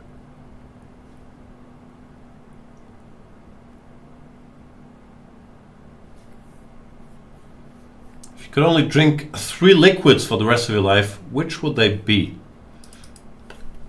I pretty much only drink water and coffee, so I think I'm good with 2. I mean, I need milk in my coffee. I'm not sure if that's considered 1 or 2 liquids. But I think we can count it as 1. For our purposes, yeah, I don't really need a 3rd one. I don't drink tea. I don't drink juices, lemonades, Coke. No. Coffee and water, I'm good. Maybe throw 1 alcoholic beverage in there. I don't drink much, but sometimes. Yeah, glass of wine. Not sure I need it, but since the 3rd, sort of a free roll for me anyway. Let's go with white wine as number 3. I'm not a big beer drinker. I don't like beer. I do it sometimes. In good weather, it's sometimes alright to have a cold beer, but generally, yeah, not a big beer guy.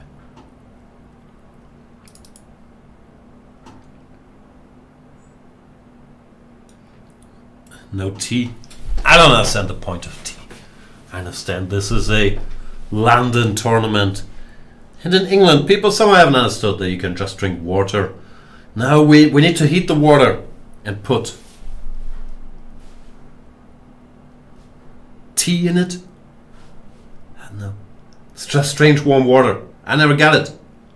We have coffee and water.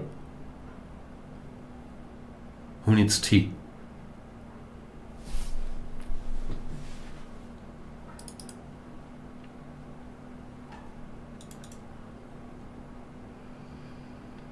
What's Arjun's life rating?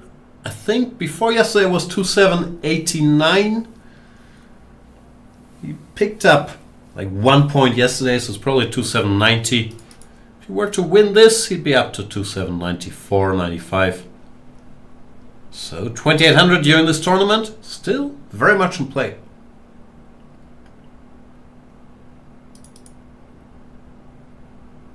Can you please conduct a workshop of how to make videos of chess game analysis? I can tell you right now, you download the PGN, switch on your engine, you read out what the engine says, make it look like these are your own deep thoughts, you're all set. 2791.3 is his live rating. Okay, I was off by a point. So if he wins this one, he's what? 2795.6. Yeah, 2800. Very much in reach.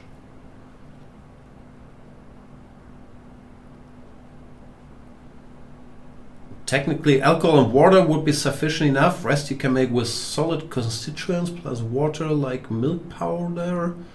To complicate. Now I need coffee with milk or oat milk, whatever. Any substance that doesn't make it taste like coffee.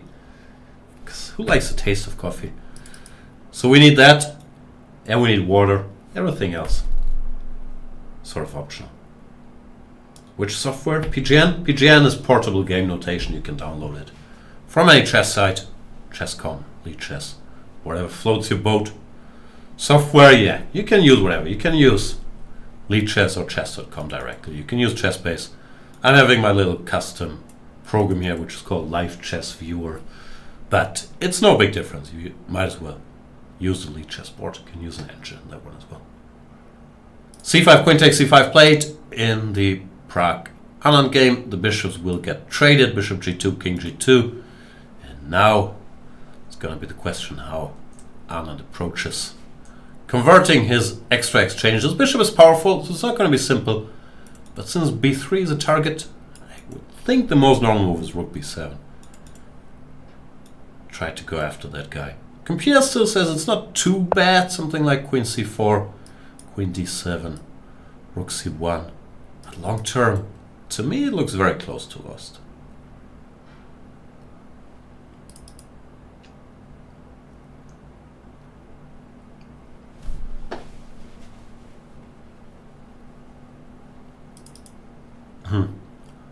Sucks for him that lost to Gurel. He'd be 2800 without. That's true. Then again, in chess, all your results count. You also have plenty of wins that contribute to being so close to 2800. Sometimes you lose. Queen d3. Arjun has a tactic now. Could go knight takes a3, b takes a c4. He's got to do it. Looks pretty good. I'm not sure. He has to do it. I'm not sure of the position you get after this is so much better than the position he started with. You have to calculate some stuff here. But it's an option. Big decision. On move 30. I think the clock's changed prematurely. I don't think he has that much time yet. And you could also just, keep all your pluses with king a8. Vacate the b file. Take it from there. So, is he going to take it? Or is he going to take it slow? Rook b7 played by Anand. Yeah, very logical. And the ball is already back in Prag's court. Queen c6. What do you do after queen d7? Compiner is saying this type of endgame you can hold if you get rid of the queenside pawns. Rook a4. He's saying it's not too terrible. Okay. Now maybe queen b6 makes more sense. Takes. And now there's no time for rook a4 and b4. If you go b4 directly. Then a4. That also looks pretty bad. Yeah, I don't like Prag's chances of surviving this.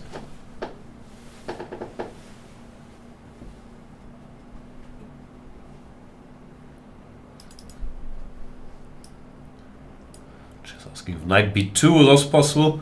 Possible, but I think it's a worse version of knight takes a3. It's pretty much the same position, just white is the king on b2 already, covering the a3 pawn. So, if you want to go for the tactic, you should do it this way. Takes, c4. Leaving the king on b1. Yeah, big decision here on the last move before the time control. The good news is, no wrong choices, king a8 or any quote-unquote neutral move also looks very good. But maybe he feels the time is now.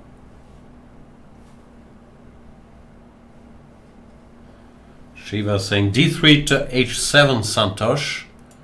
First of all, it's not his move. Secondly, putting the queen in the middle of nowhere is probably not going to help him. It's a move they have to keep in mind. But I would guess this will be slow. Something's going to happen here.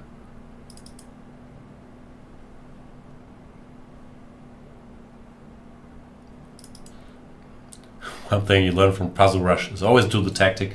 Yeah, it's true. So one reason too why sometimes solving puzzles can be a little dangerous. Of course, it's a good thing to do. But you start thinking there has to be a tactic in every position. Well, sometimes, should just make a quiet move.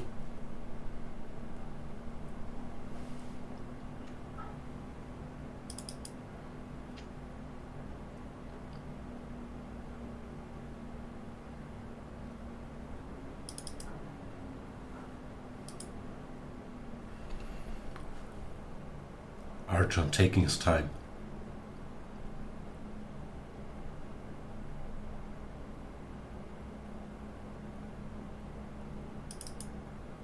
What do you think? Is he going to take?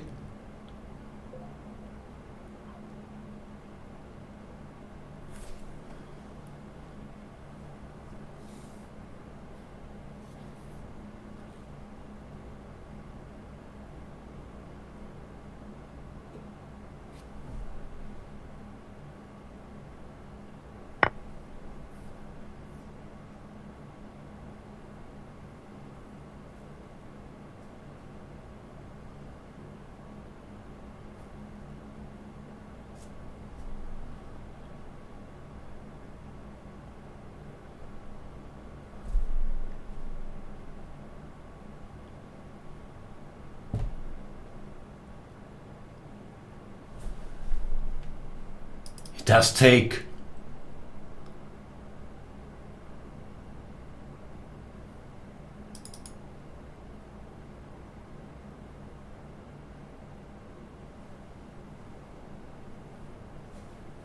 Not messing around.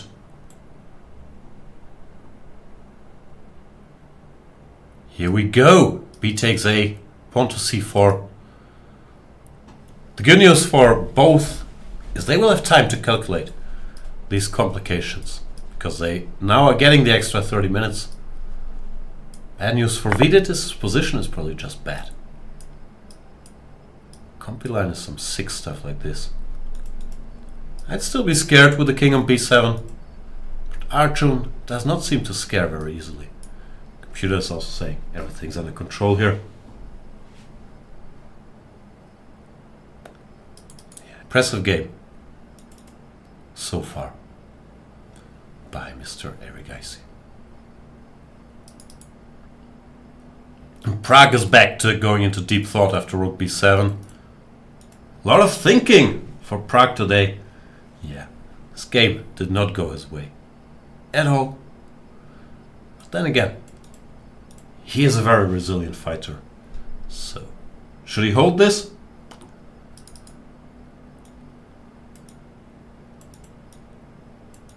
Maybe will be good for his spirits. Then make a draw with black and try to win the Armageddon. We shall see. But yeah, I think Vishy is just going to win this.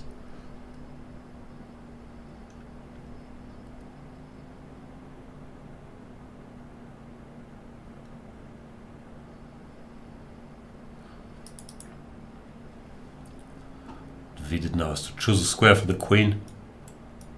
Promise he's worse wherever he goes.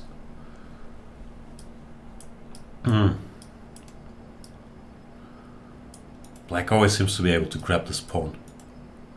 Then he has time to free the bishop.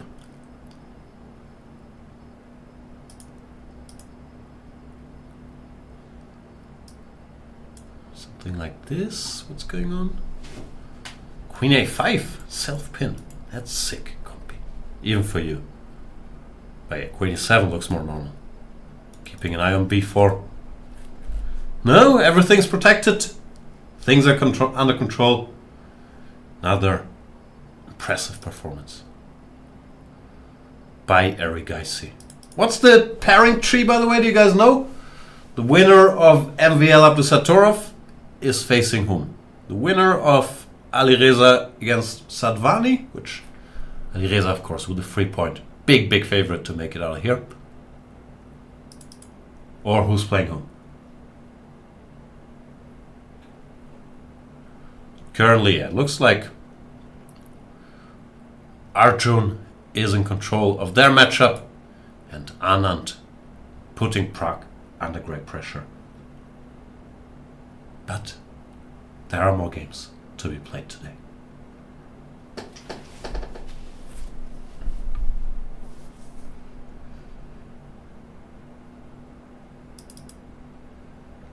Come on, guys, make a move. It's fast time control. All the thinking. It's part I dislike about chess. All that thinking. Firouzja versus Abdusattorov. Alright, so we get an all-Indian semi-final, no matter how these end. And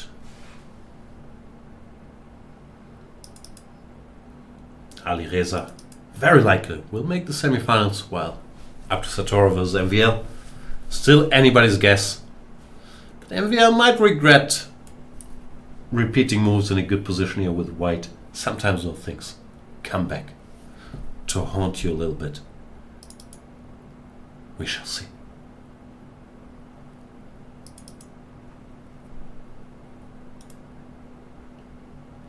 Rook a3, played by Pragg, keeping an eye on the b3 pawn, but not threatening anything. Gives Vishy more time to stabilize. Compy gives a very cryptic queen to e8, then rook b5. Queen e8 does not strike me as the most human choice. Well, queen d7, and then takes. What's the difference? Now there's a check on a8. That's why I wanted to put the queen on e8. This is also not the end of the world at all. The king can run away. But I guess that's why computer gives this deep queen e8 move. Human move would be h6, making a luft. And Prague's struggles continue. Shiva saying e3 to a6 and then f4 to e3, Santosh. e3 to a6 and then f4 to e3. Not sure we're following.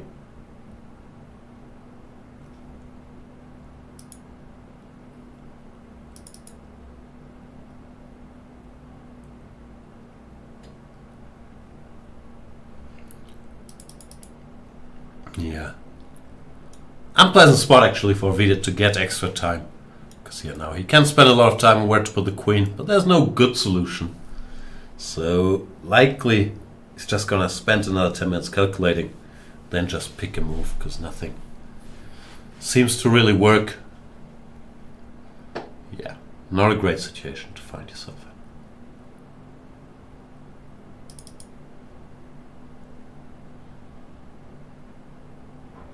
Hauska frequently says sending the queen away from the king when you're on attack is unwise. Whoa!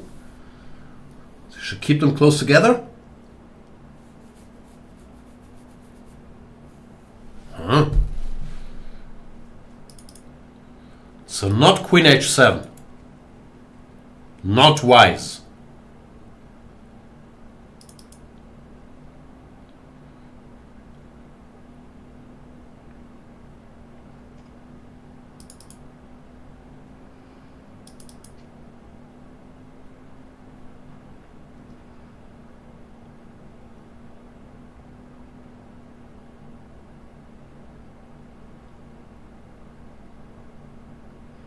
Anand taking his time. This is not fast-paced enough.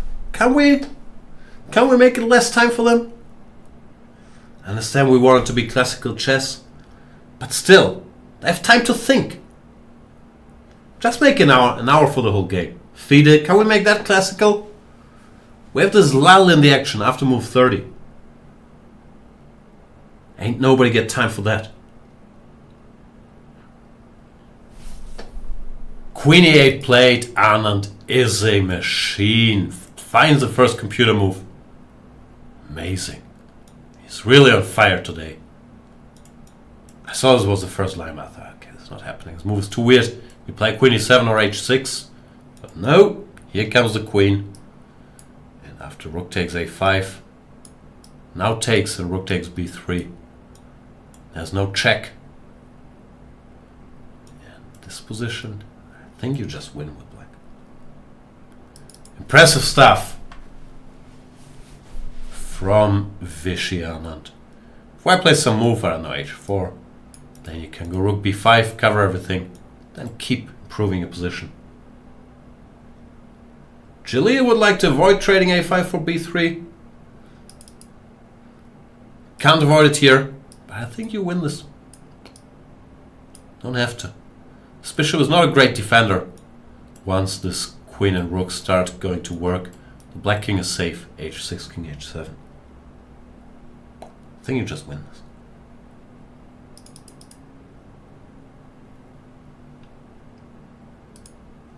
Yeah, queen e8 is good stuff. Also keeping an eye on this pawn just in case. And keeping the back rank covered. That's why it was superior to queen d7. Muy impresionante.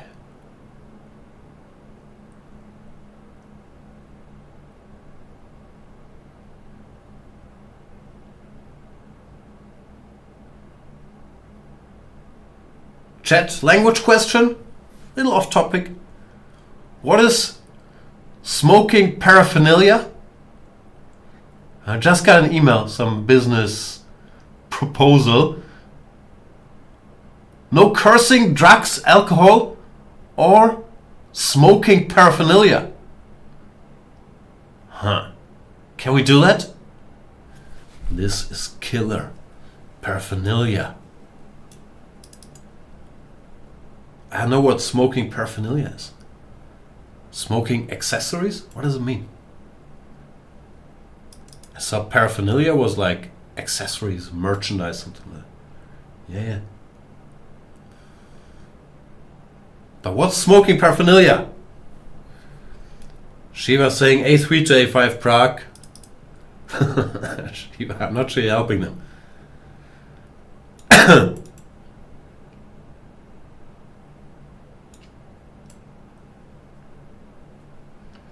As a pipe, like Tolkien had.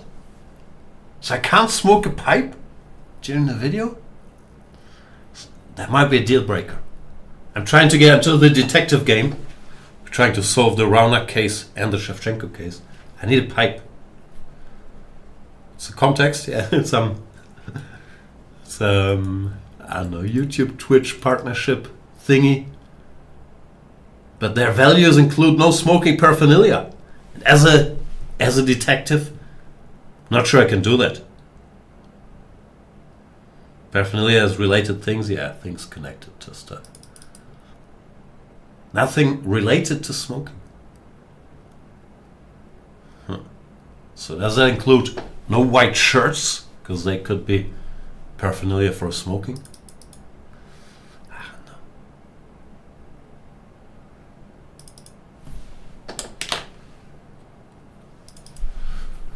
Very impressed with Anand Sir today. Just playing a great game, playing quickly, confidently.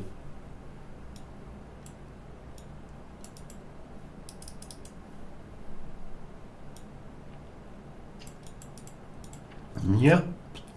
Also not easy for guys like Pragg, who of course grew up idolizing Vichy, to play the legend in the flesh. And then he's sitting there making good moves quickly. Tough spot for Pragg here.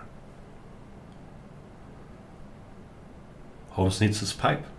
Couldn't agree more.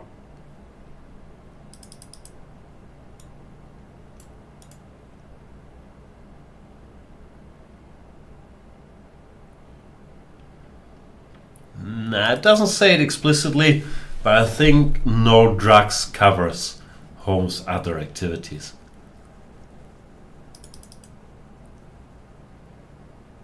How did Alireza win? By Sadwhani not showing up. We're trying to get to the bottom of this, but basically he didn't wake up in time. So we're wondering who the culprit is. He mentioned his alarm didn't ring because his AirPods were connected to the phone. But we've done the procedure. If your AirPods are connected to your phone, your alarm still rings. So that can be it. We also here heard the hotel didn't give him a wake-up call. How dare you, hotel? I'm not sure. We need to get to the bottom of this. Did we see Alireza or someone connected to Alireza talking to reception late at night? Yeah, did that wake-up call to Mr. Sadwhani? No longer need to do it. Thank you. Yeah, room 107, no call in the morning. I repeat, no call. I'm not saying we know that for a fact. I'm saying we need to check the camera footage.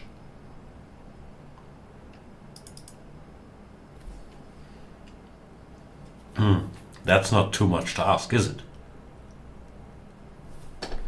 Parikshit, thanks for the invitation. Not sure I'll come to Pune anytime soon, but very much appreciated. Love to come to your place for dinner.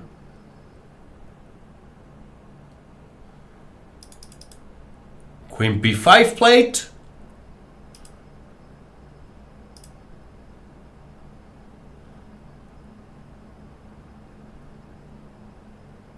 Hitting this pawn. It's time for Pragg to try to bail out. But b4, what do? You go a4, you take? No, Anand has options. Yeah, b4 played. What else? Now it's time to make some decisions. Maybe just queen takes e2. If ba, we go for the attack. Kids oversleep, good lesson, no big deal. I've always slept plenty. Last round of Thailand Open. Used to start at 9 a.m. Never a chance. But normally, they would call me. And I think they also didn't have like 15 minutes tolerance, but an hour.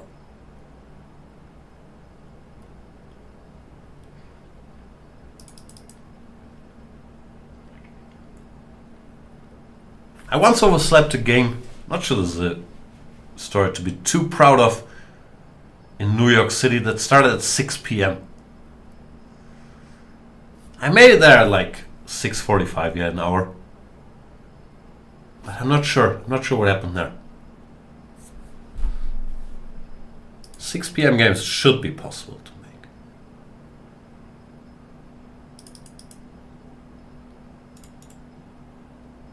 Vidit decided to go queen d4. Takes, bishop takes.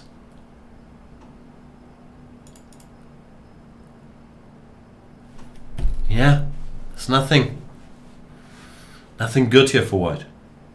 At the Marshall Chess Club, indeed, yeah. It's been a while. Like 2000? Some of that.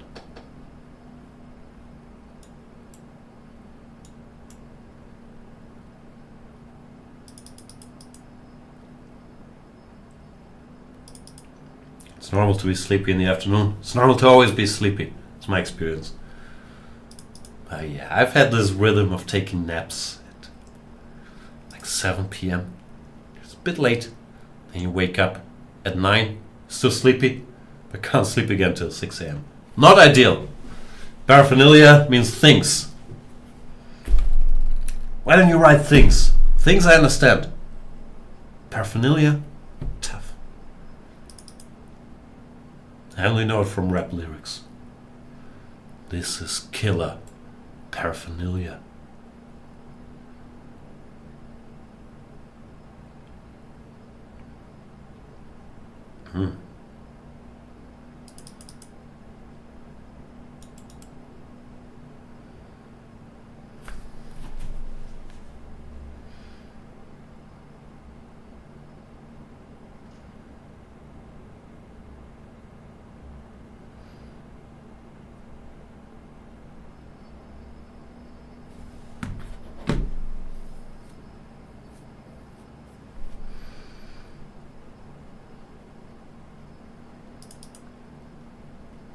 Big decision for Vishy now, because he can take here, he can go a4, or he can go rook ba7. All lead to different structures.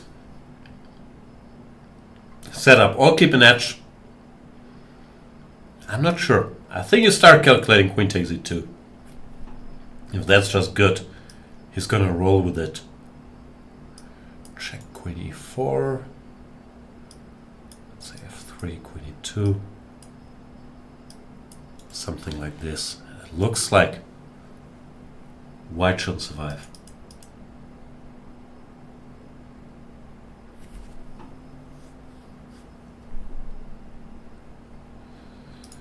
I agree, you can't win at the sleeping game. If I sleep 8 hours, I'm sleepy. Don't sleep. Even sleepier. Do 10 hours of commentary by myself without cameras. Very sleepy. Can't win. Arjun can win though. Take the pawn. Leave the cannoli.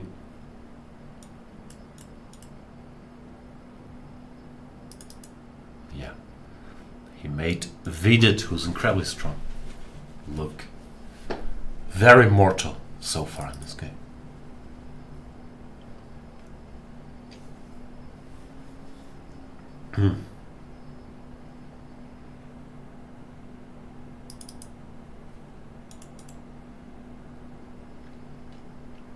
What is he thinking, by the way? Take the horsey, no? Is he thinking about this? That's too much in it. Maybe it's also possible. But why sacrifice a piece? Anna has played rook ba7. That's what I mentioned. There were 3 options. Take the pawn, Go here or do this. All options are good, and he's probably also evaluated that he's winning this endgame. I wasn't sure about that, but probably thinks this is winning.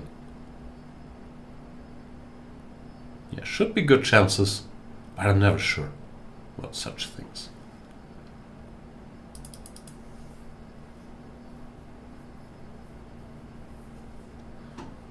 Sleepy Dilemma is why paraphernalia is popular. It's why things are popular.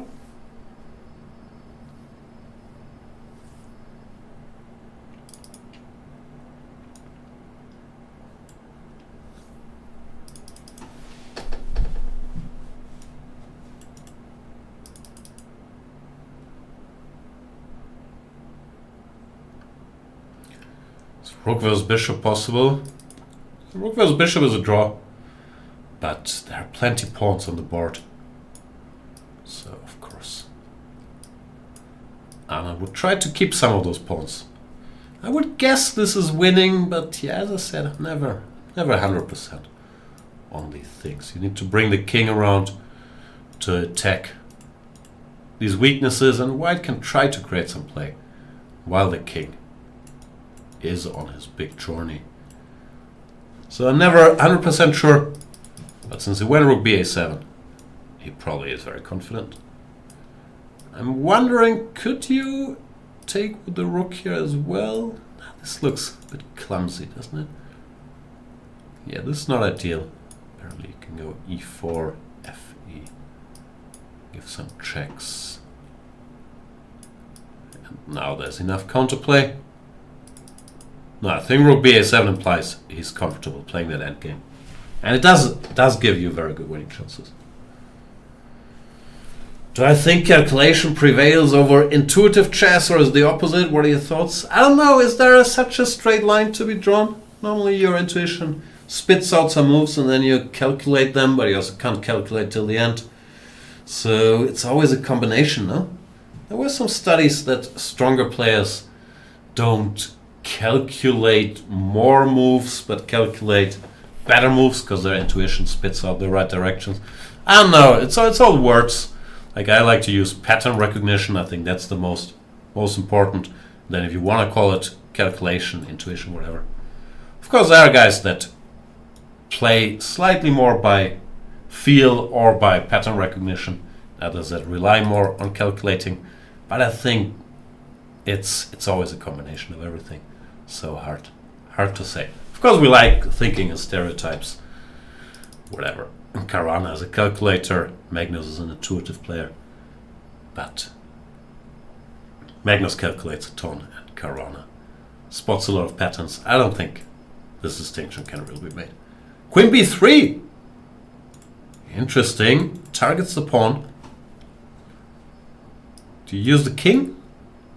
King looks most normal to me.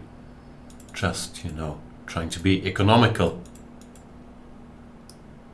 After BA Baracus. This endgame, I'm not sure we're winning. This looks like the best version for white. Rook b7, the rook gets activated.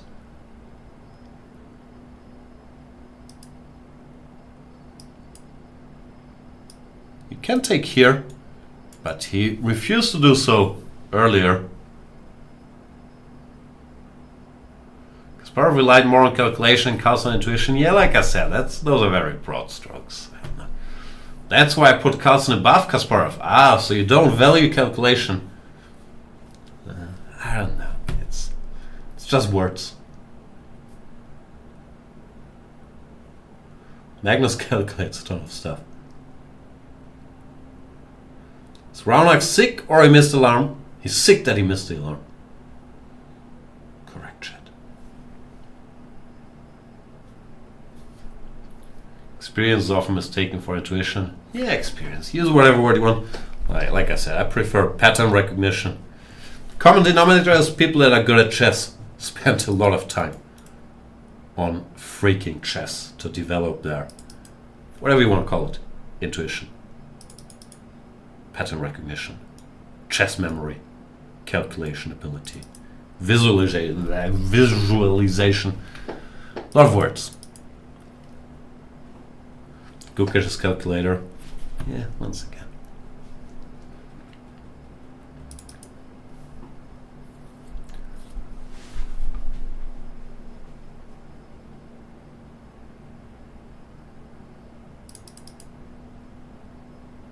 Rook A2.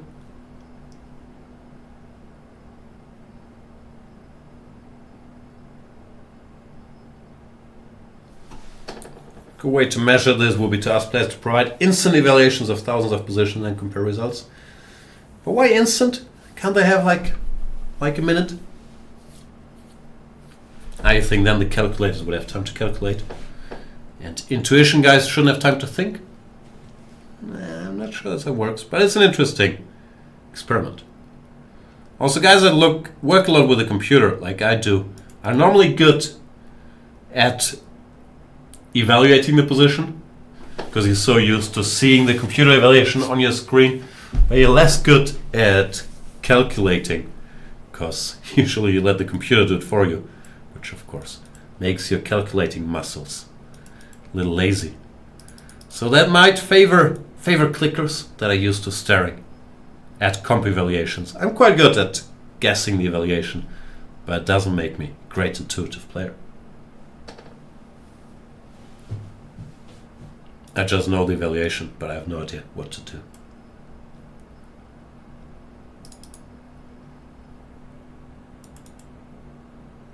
Maybe I should use that skill to get a position with a good evaluation. But how?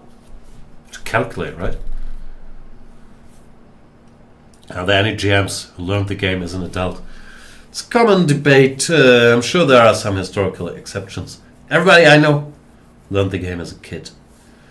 Some names are usually being thrown around. John Shaw. Helps to be young.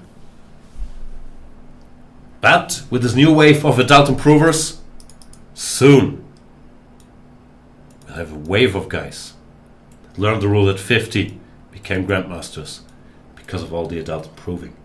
Just waiting for those to hit.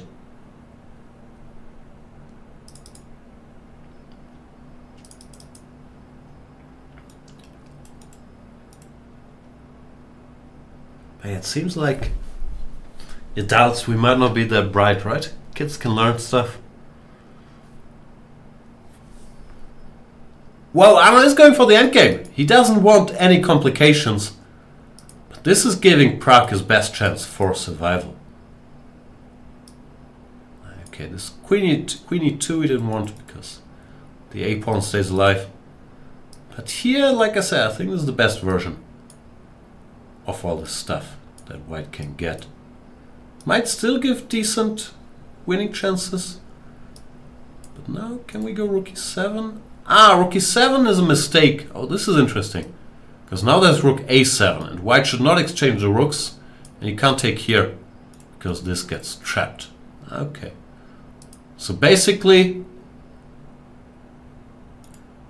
if white keeps the rook on the board, he should draw. If the rook gets exchanged, he should lose. Interesting. So white should just keep his rook somewhere active and run away whenever black offers an exchange.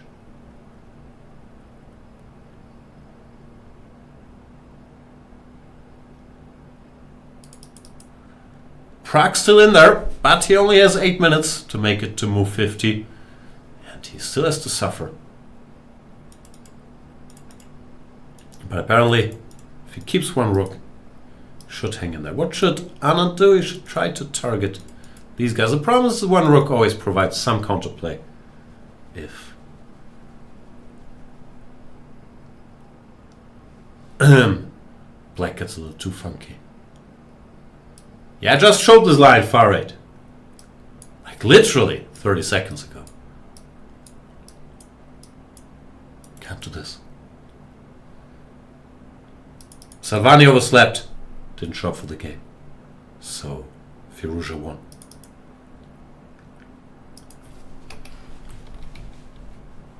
Meanwhile, Arjun took the piece and the pawn. Went back with the bishop. Can't be not in love with bishop e7. Preferred queen e7 to keep more of a grip on these dark squares. Bishop e7, rook c1. Is Vidit sort of back in business? Still not great, but after queen b6, now he can take, give a check, try to get these opposite color bishops, which should give him decent drawing chances.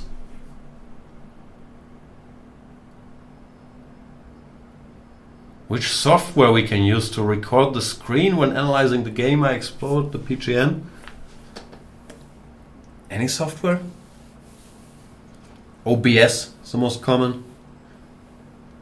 But tons of softwares out there. Let's Google it. Snagit. Streamlabs OBS. XSplit. I'm not sure. I haven't looked into the software stuff for a while, but I think most people use OBS.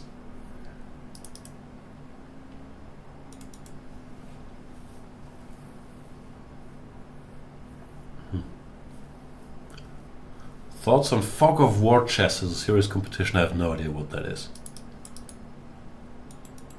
Rook a4. Not sure it's easy for Anand to make progress here. Yeah, I think he might have let Pragg off the hook a little bit.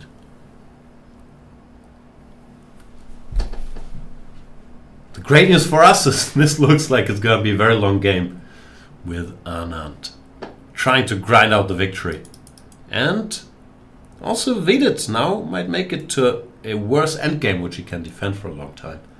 So we get our share of chess. Can only see squares that your pieces can move to. Interesting. Never heard of it. Is it fun?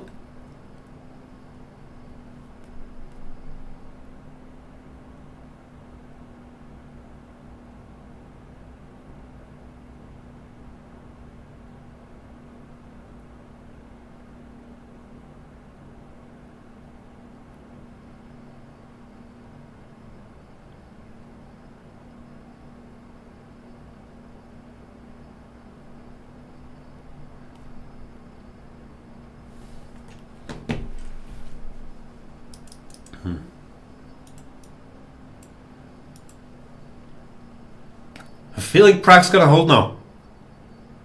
Don't really see how you improve. You always have to keep an eye on the e6 pawn, so you can't just, I don't know, double rooks in the second rank. Now Vishy's let him off the hook a little too easily around here, starting with rook ba7. Yeah, queen takes e2 was the way to get the job done. Ba rook b1. And yeah, he probably didn't want to complicate things too much against. Great calculator, like Pragg, but this was the way. And then after queen b3, king f7, ba. I think queen e2 still kept more winning chances than this endgame they got. And yeah, the key difference is this: as two pairs of rooks, or a pair of rooks for black, and a rook still left for white. If the rooks were to get exchanged, black wins, because then his king is free to roam all over the board and start attacking these pawns. But with two rooks, or with the white rook, there's always counterplay with this rook attacking the e6 pawn, or these guys. So it looks like it should just be a draw now, frankly.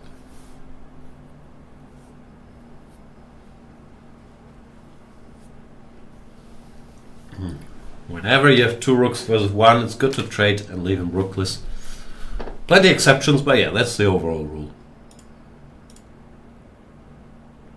Two rooks, sort of diminishing returns. So if you can exchange this one rook, it's big progress for you. So yeah, it looks like Pragg should survive this. Although, we're not done yet.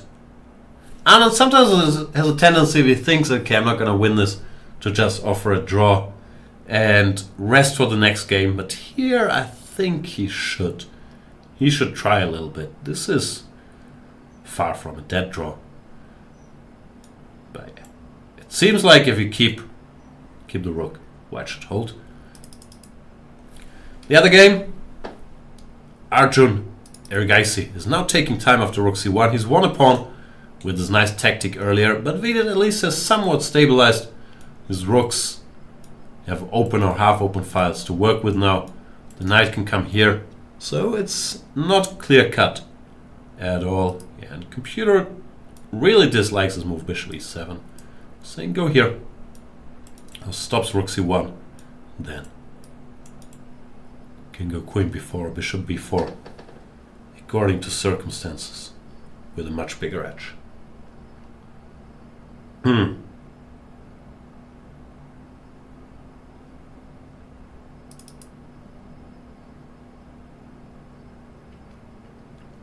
All right, we'll go on another brief break.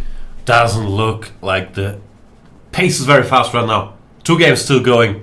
The 2 big Indian matchups. Praggnanandhaa against Anand and Vidit against Erigaisi. MVL against Abdusattorov in the draw, and Vidit-Firouzja won by default. Anand played rook c4. Game is continuing, but I do think Pragg will hold this now. Thanks for watching. See you guys in a couple minutes. Till then, bye.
Welcome back, everybody. We are watching the quarterfinals of the WR Chess Masters. Still games. 2 games still in process. Where in both of our games, black is pushing. But it does look like Vidit is making a bit of a comeback in his game against Erigaisi. He was getting outplayed, but Erigaisi has played 2 bishop retreats the computer wasn't very fond of. Bishop e7, now bishop d7 he just played. And after queen to d3, it looks like all of a sudden Vidit is very much back in business. He's hitting the a6 pawn. Black should play queen b6 to cover that, but he's not threatening to take here because of rook b2. So now Vidit can finally play the move that chat has been advocating. Queen to h7, hitting f7, and less importantly h5. Black can't take, and there's counterplay. Queen h7, not an easy move to make, as we talked about. More often than not, you don't want your queen far away from your king, but here it is the way to make it a mess, and it's also the only move after which white remains in the game. So I think he will find it for lack of alternatives. Then anything could happen. In our other game, Anand versus Pragg, we questioned Anand's decision to go for this endgame with the 2 rooks, where it looked like white had enough counterplay as long as the rook remains on the board. We got some moves during the break. Bishop d6, rook a7, rook b8, check. Rook c2, king back, h6, h3. Not sure about h3 by the way, but anyway, check. Rook a2. Anand gives up control of the 7th rank, and that allows Praggnanandhaa to finally come after this e6 pawn. Rook takes e2 was still possible, by the way, to regroup, play rook a7. The point being rook e6 doesn't work because of king f7. But Anand has decided to exchange the e6 pawn for the e2 pawn. Rook takes e2, rook takes e6 check, and it looks like Pragg should hold this now. The king will go somewhere, not sure where, let's say here. Okay, doesn't matter, it will end up on h7. Either way, and now rook c2 is a threat, but it looks like white is in time, going rook f8, hitting this pawn, then rook c2, this rook takes f5, and if king g6, white can play g4. Clear the view for his rook. Also exchanging some pawns, which is normally good for the defender. Takes, and yeah, this should just be a draw. So Pragg will most likely survive this. Vidit also played queen h7, as mentioned. There were no alternatives, and all of a sudden, anything is possible. Erigaisi did not do himself any favors with these 2 moves, bishop e7 and bishop d7. Now there's serious counterplay.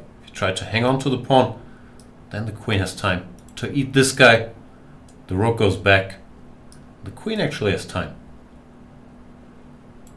to keep chasing the rook, and it looks like the game would end peacefully. Rook g4, queen h5. So white players are back in both these games. Now it does seem like a draw is a favorite. Oh, Anand played king h7 directly. That's smarter than the line I was looking at, because in the line I was looking at, rook f8 was coming. Well, here, after the direct king h7, that's not possible. But Pragg finds another way to cover the f2 pawn, goes bishop to b8, trying to meet rook c2 with bishop a7. And yeah, it's a draw.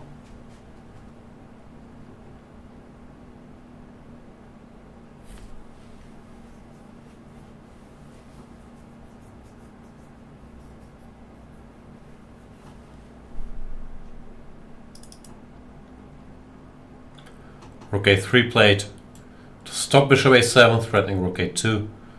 But the bishop can go back to this diagonal, bishop d6, and if rook a2, bishop c5. So yeah, I don't see him winning this. Can also play rook e7, insist on bishop a7. It's gonna be a draw. Missed chance for Anand, but trademark, great defense by Praggnanandhaa. It's also part of being a world-class player. You're tough to beat, even in tough situations. Yeah, holding this should give him a boost for the afternoon round. Not sure Pragg even needs the e5 pawn. Yeah, I'm not sure either. If you get bishop e3, king f3, h4, could be draw even without the e5 pawn. But it's nice to have for sure. He's not going to give it up. If he doesn't have to. Arjun now also in deep thought after queen h7. He probably missed this from afar. The fact that he can't take on b3 due to rook b2. So he's back. And yeah, Anand has seen enough. Will simplify to a draw.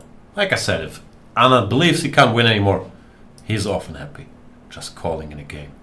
And he just goes rook a2, bishop a7, rook takes a7, rook takes a7, rook takes e5. And probably draw will be agreed after rook takes a7. Not much to play for left. So Pragg survives. Let's wait till it's official yet. Draw agreed. Which leaves us with one game. Vidit-Erigaisi. Well, they're playing Vidit for a big stretch of this game. But Vidit is back.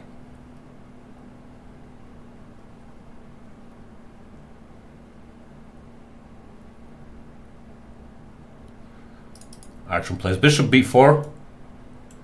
Hits the knight. Queen takes f7. Doesn't work yet because if bishop takes c3, takes and rook c7. And all of a sudden this threat is very real. If you go queen a4. You're not losing directly, but your pieces are so misplaced now that black remains in control. Good news for Vidit is he doesn't have to take. He can move the knight away. Knight e2. If rook takes, knight takes, covering this pawn, and his threats remain in place.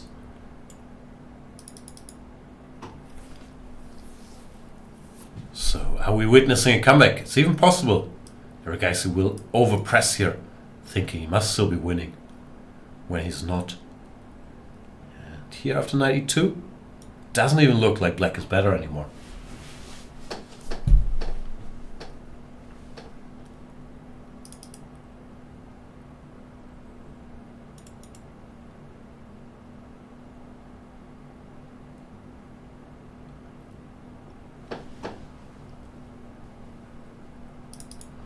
Danger Mo. I'm not Team Ding yet. Sitting by the phone. Just to convince Ding that the only way to win World Championship matches is to send all your seconds to Thailand. And not sure it's gonna happen. But I'll probably do commentary in good old German for the match. Just to find a way to do that from Thailand. Then again, who's stopping me?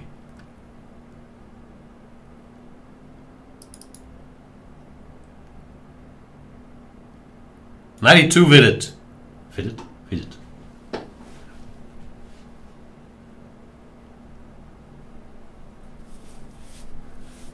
Ding probably with Wei Yi, Rapport, and same as against Nepo.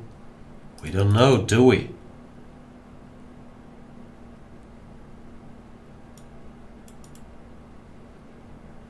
Not sure if Richie has any new Bob Dylan songs. Do you remain as Bundestrainer for Germany? I think so.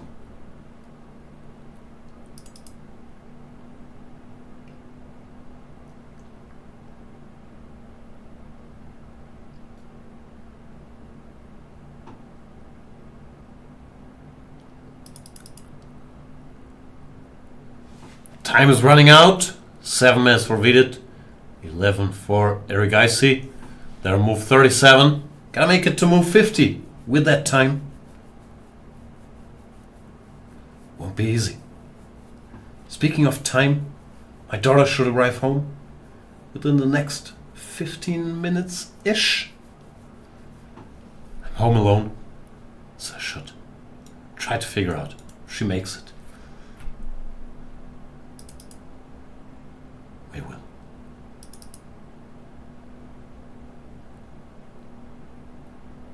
Vidit just play the computer move. How hard can it be?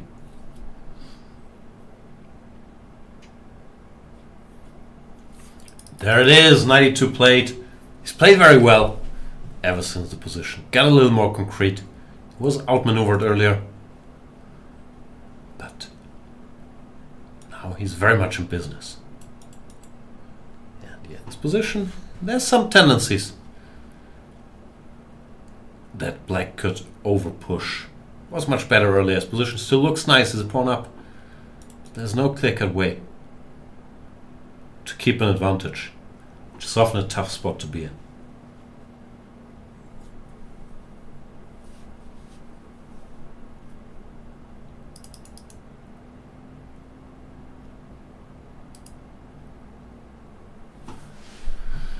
What else can you do with black?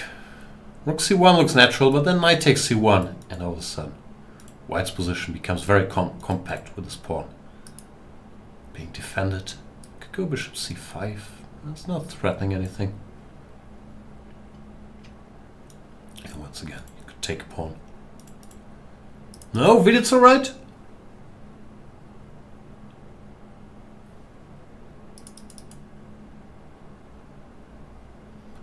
Let's briefly sum up. Sadwhani lost today, not showing up for the game in time. 10 a.m. game. He did not hear his alarm. So Alireza wins, only needs to draw with white in the next game to make it to the semi-finals. MVL had a good position against Lodibek, but decided not to risk it and instead repeat moves here. We will either call it a great practical decision or a horrible chickening out, depending on how this match ends. But Lodibek here gets away with this, and we'll have the white pieces later today. Here after cd5, queen d5, f5. White was better. Complicated, but white had an edge. Praggnanandhaa played a shaky game against Anand. Was worse for most of it. Sacrificed a pawn in the opening, but never got like this nagging pressure you expect from these pawn sacrifices in the Catalan or in Catalan structures. Anand played a great game. Was an exchange up. Kept making good moves, but somewhere here he started letting Pragg off the hook a little bit with rook ba7. Queen takes e2 was probably the way to win the game, when after b takes a5, rook b1 starts a very scary attack. While the way the game went, this endgame, as long as the white rook remains on the board, black's winning chances are very limited, and Pragg didn't seem to have particular trouble keeping this together.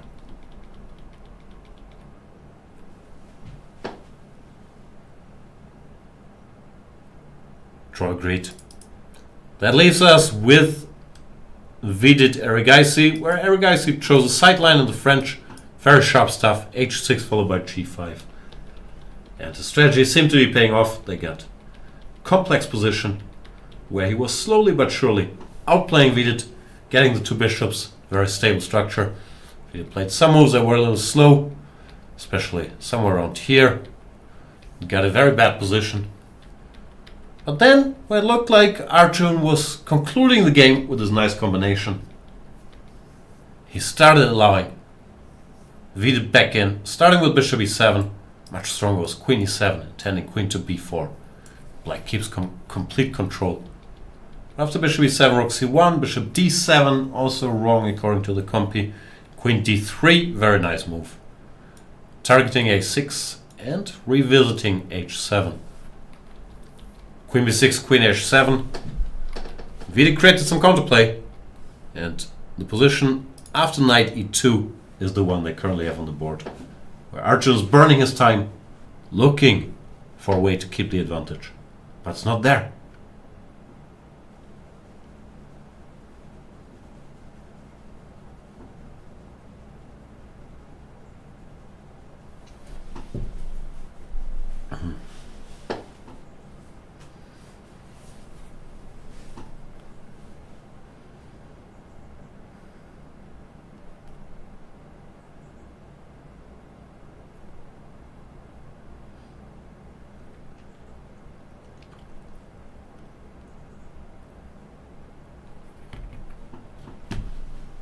What else is happening in chess world? Do we have any news on the Shevchenko case? Any more statements, interviews, confessions, evidence? What's going on?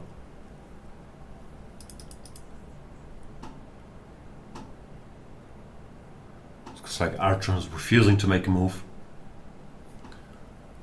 V is Archon's kryptonite. Yeah, didn't look like it starting with this game. But now, there might be.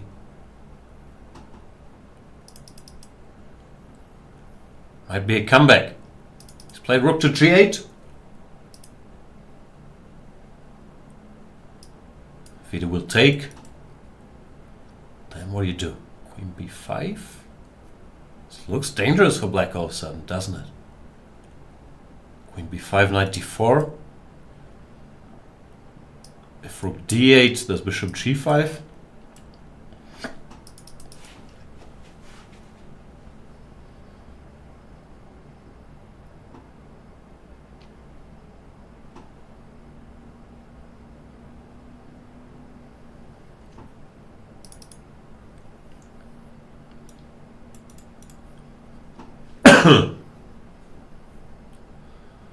Vidit will investigate, so no news, yeah? No information on who the phone belonged to.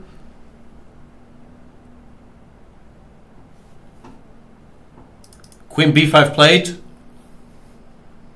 What happens after knight d4? You have rook g f8, complicated.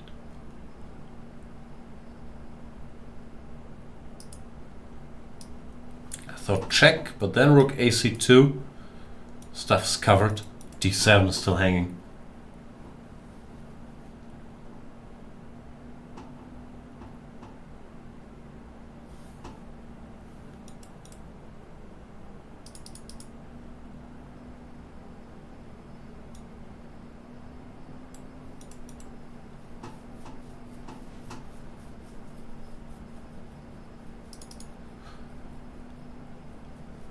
It doesn't have to go knight d4. He goes to start with this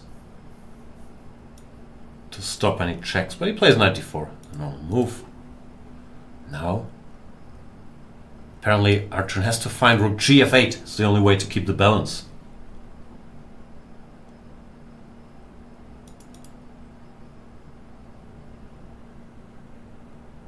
This endgame is what? Equal, I guess.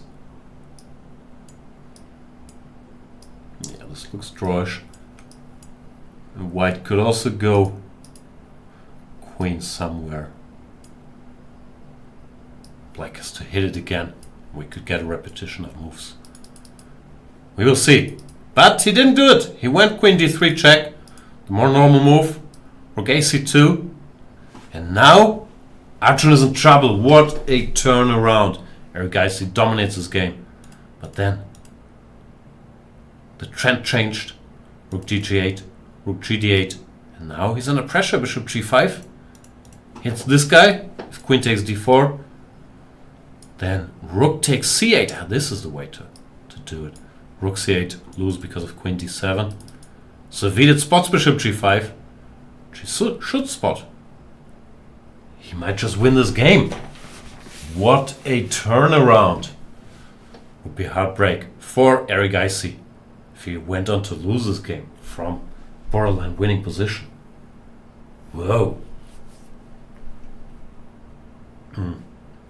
Black's bishop is a good piece or a bad piece. It's very move by move position. It's a bad piece if it gets captured with check.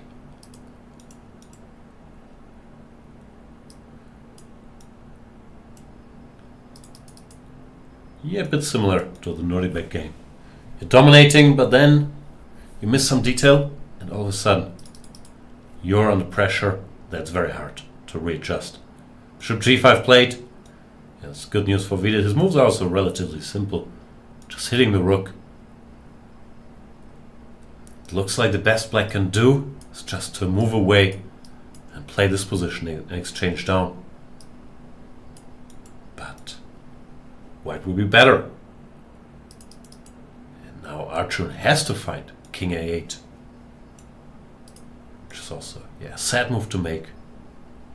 There's nothing else, because the normal moves, queen d4, you just lose after rook takes c8. And rook takes c2. Rook takes c2 also doesn't help.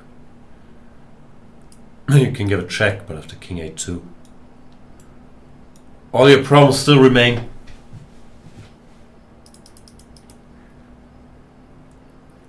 Arjun has to play king a8.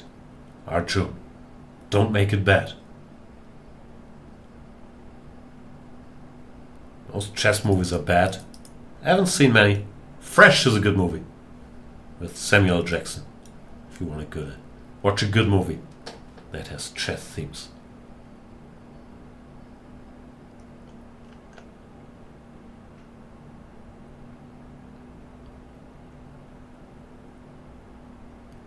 Not over yet, but Vidit is no better.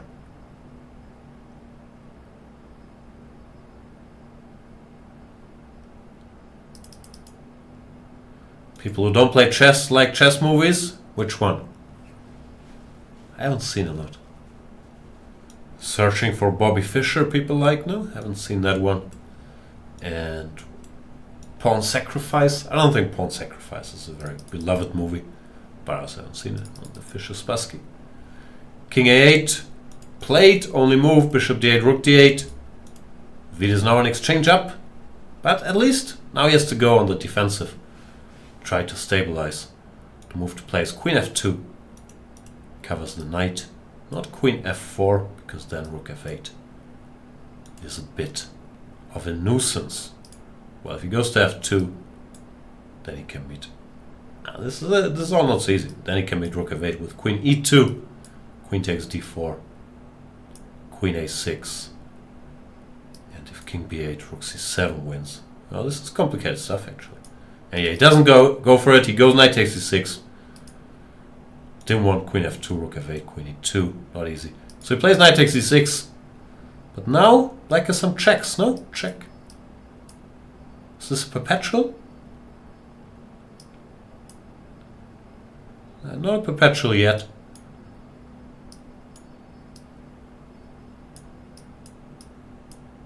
Oh, but this apparently is a draw. Just keep giving checks. Yeah, queen d3 check, blitzed out. Probably Arjun can calculate all this stuff. Rook c2 played, rook c8 only move. But it's the only move they usually find it. Because if everything else just loses, you try the one. It's not an obvious loss.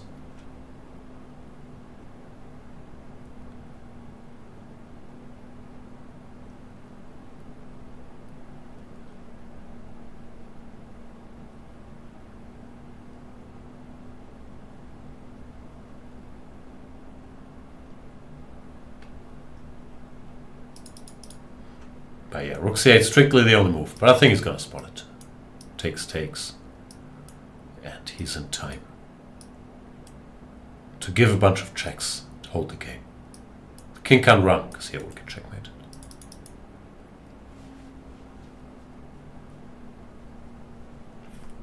All under control, guys.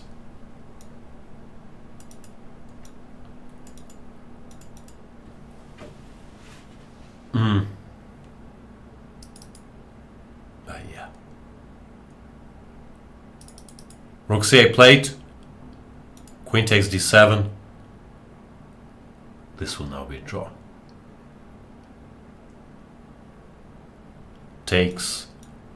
Rook takes forced. Well, not forced, but it's the move you play.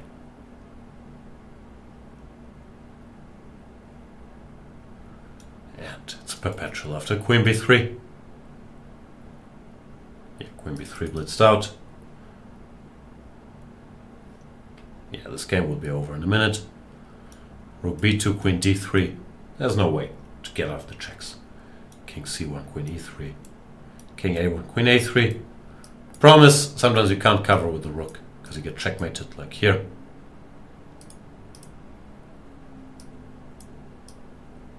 So, there's nowhere to go, really. Rook b2, queen d3 played. And once again, king a1, queen a3. Yeah, this is not complicated for these guys. So the game should end in the next minute, which will give me time to make sure my daughter gets home, pick up my son from kindergarten, make some food, and put them in front of the TV, because we're home all alone today. And then be back for the next round. In the meantime, do me a favor and look up WR Chess on Twitter. Follow that account, because then you won't miss any news about the WR Chess tournaments. And our mission here is to find some more Twitter followers for this event and the ones that will follow.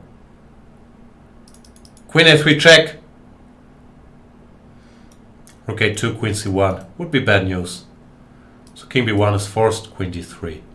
I'm guessing they agreed to a draw somewhere around here. They made the time control, so Vidit can still take a minute to look for ways to get out of the perpetual, but it's very straightforward that they don't exist.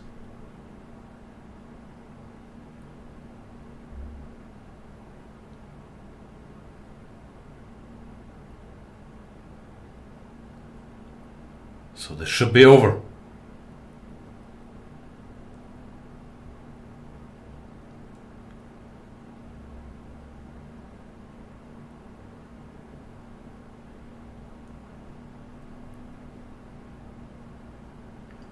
Come on, Vidit. He's probably taking a break. King b1, queen d3. He went to the bathroom. But they're back. And yeah, nothing to do. Rook c2, queen b3. King a1. Like, keeps giving checks. You can try this, but what's not going to change anything.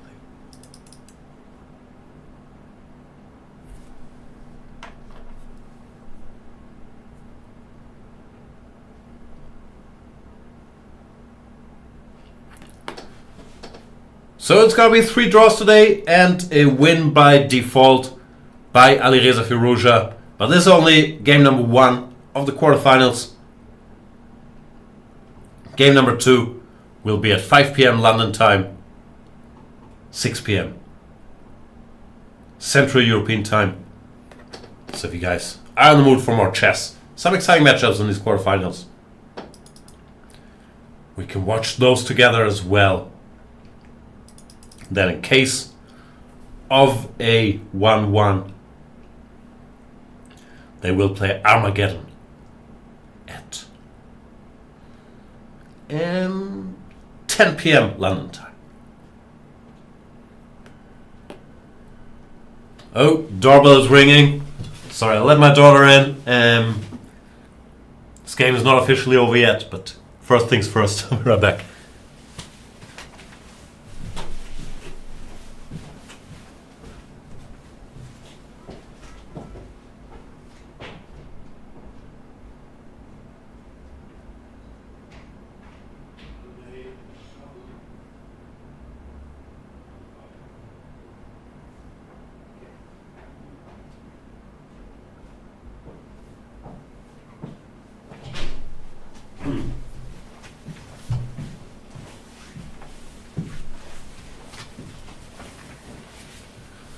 She made it.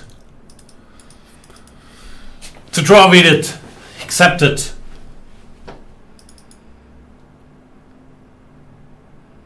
There's no way out.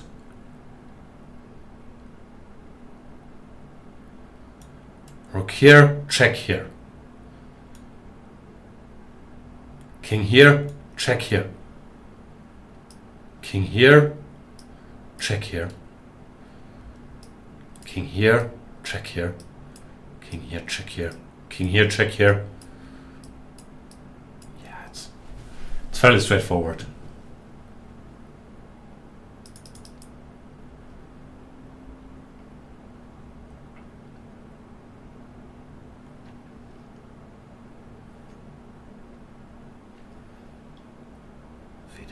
Still thinking about it. But yeah. There's no try. Or the game is over and they just didn't put the kings in the middle of the board.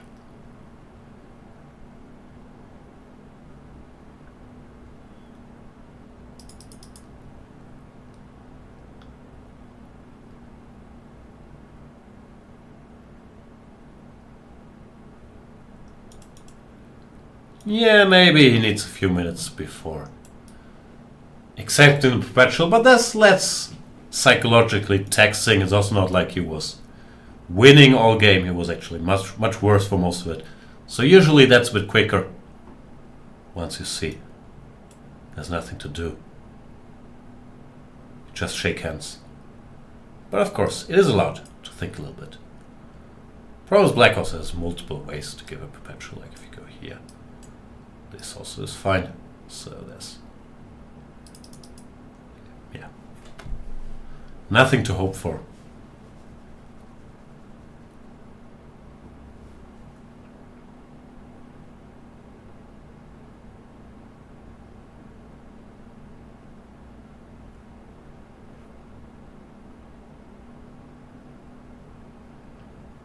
Thinking aloud in chess, yeah, it's not appreciated, but it is allowed.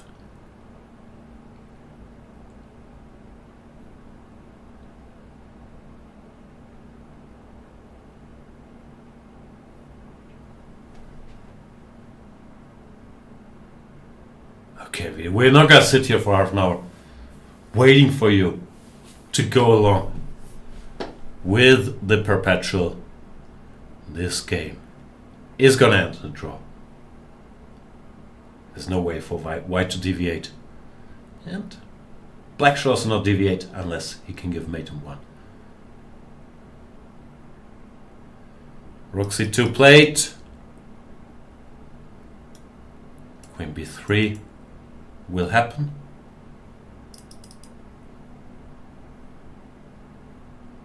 Here we are.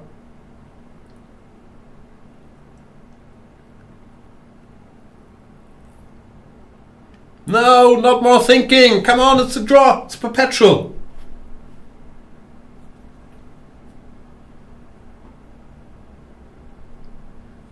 You could probably see from my self-commentary how much I dislike thinking. But yeah, here, just get over with. Can't complain too much about the result. He was much worse for most of it, but he also did have a chance. Here, if instead of knight takes e6, he spots this queen f2 trick. Not an easy move. Covering the knight is easy, but the point is after rook f8, you have to go queen to e2. Queen g1 is possible, very clumsy, but queen e2 is the star move. Queen d4, queen a6, and if queen a7 you can take and pick up the bishop. And after king b8, white has time for the quiet rook c7. Black doesn't have enough checks. Can give a check here, a check here, but now it's white's turn. Not easy to calculate all this stuff with little time. You're naturally hesitant to allow too many checks. But there was a way to keep a big advantage for Vidit. Before that, he was in trouble for most of it. Yeah, I'm not sure what he's thinking about here.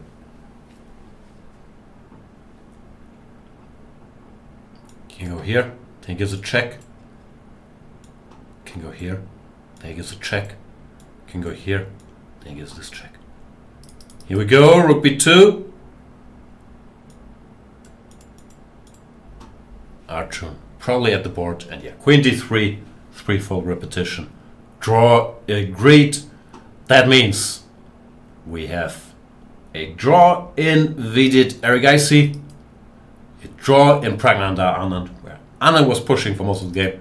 Draw in MVL-Abdusattorov, and Alireza wins by default, but probably will have to play a game in the afternoon. Thank you guys for watching.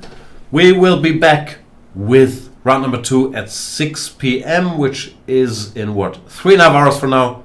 So you have time to take a nap, get some food. I'll go pick up my kid my other kid from kindergarten, make them some food. And we'll take it from there.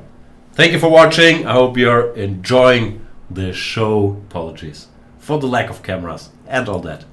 That's been fun again. See you with some exciting matchups in a couple hours. Until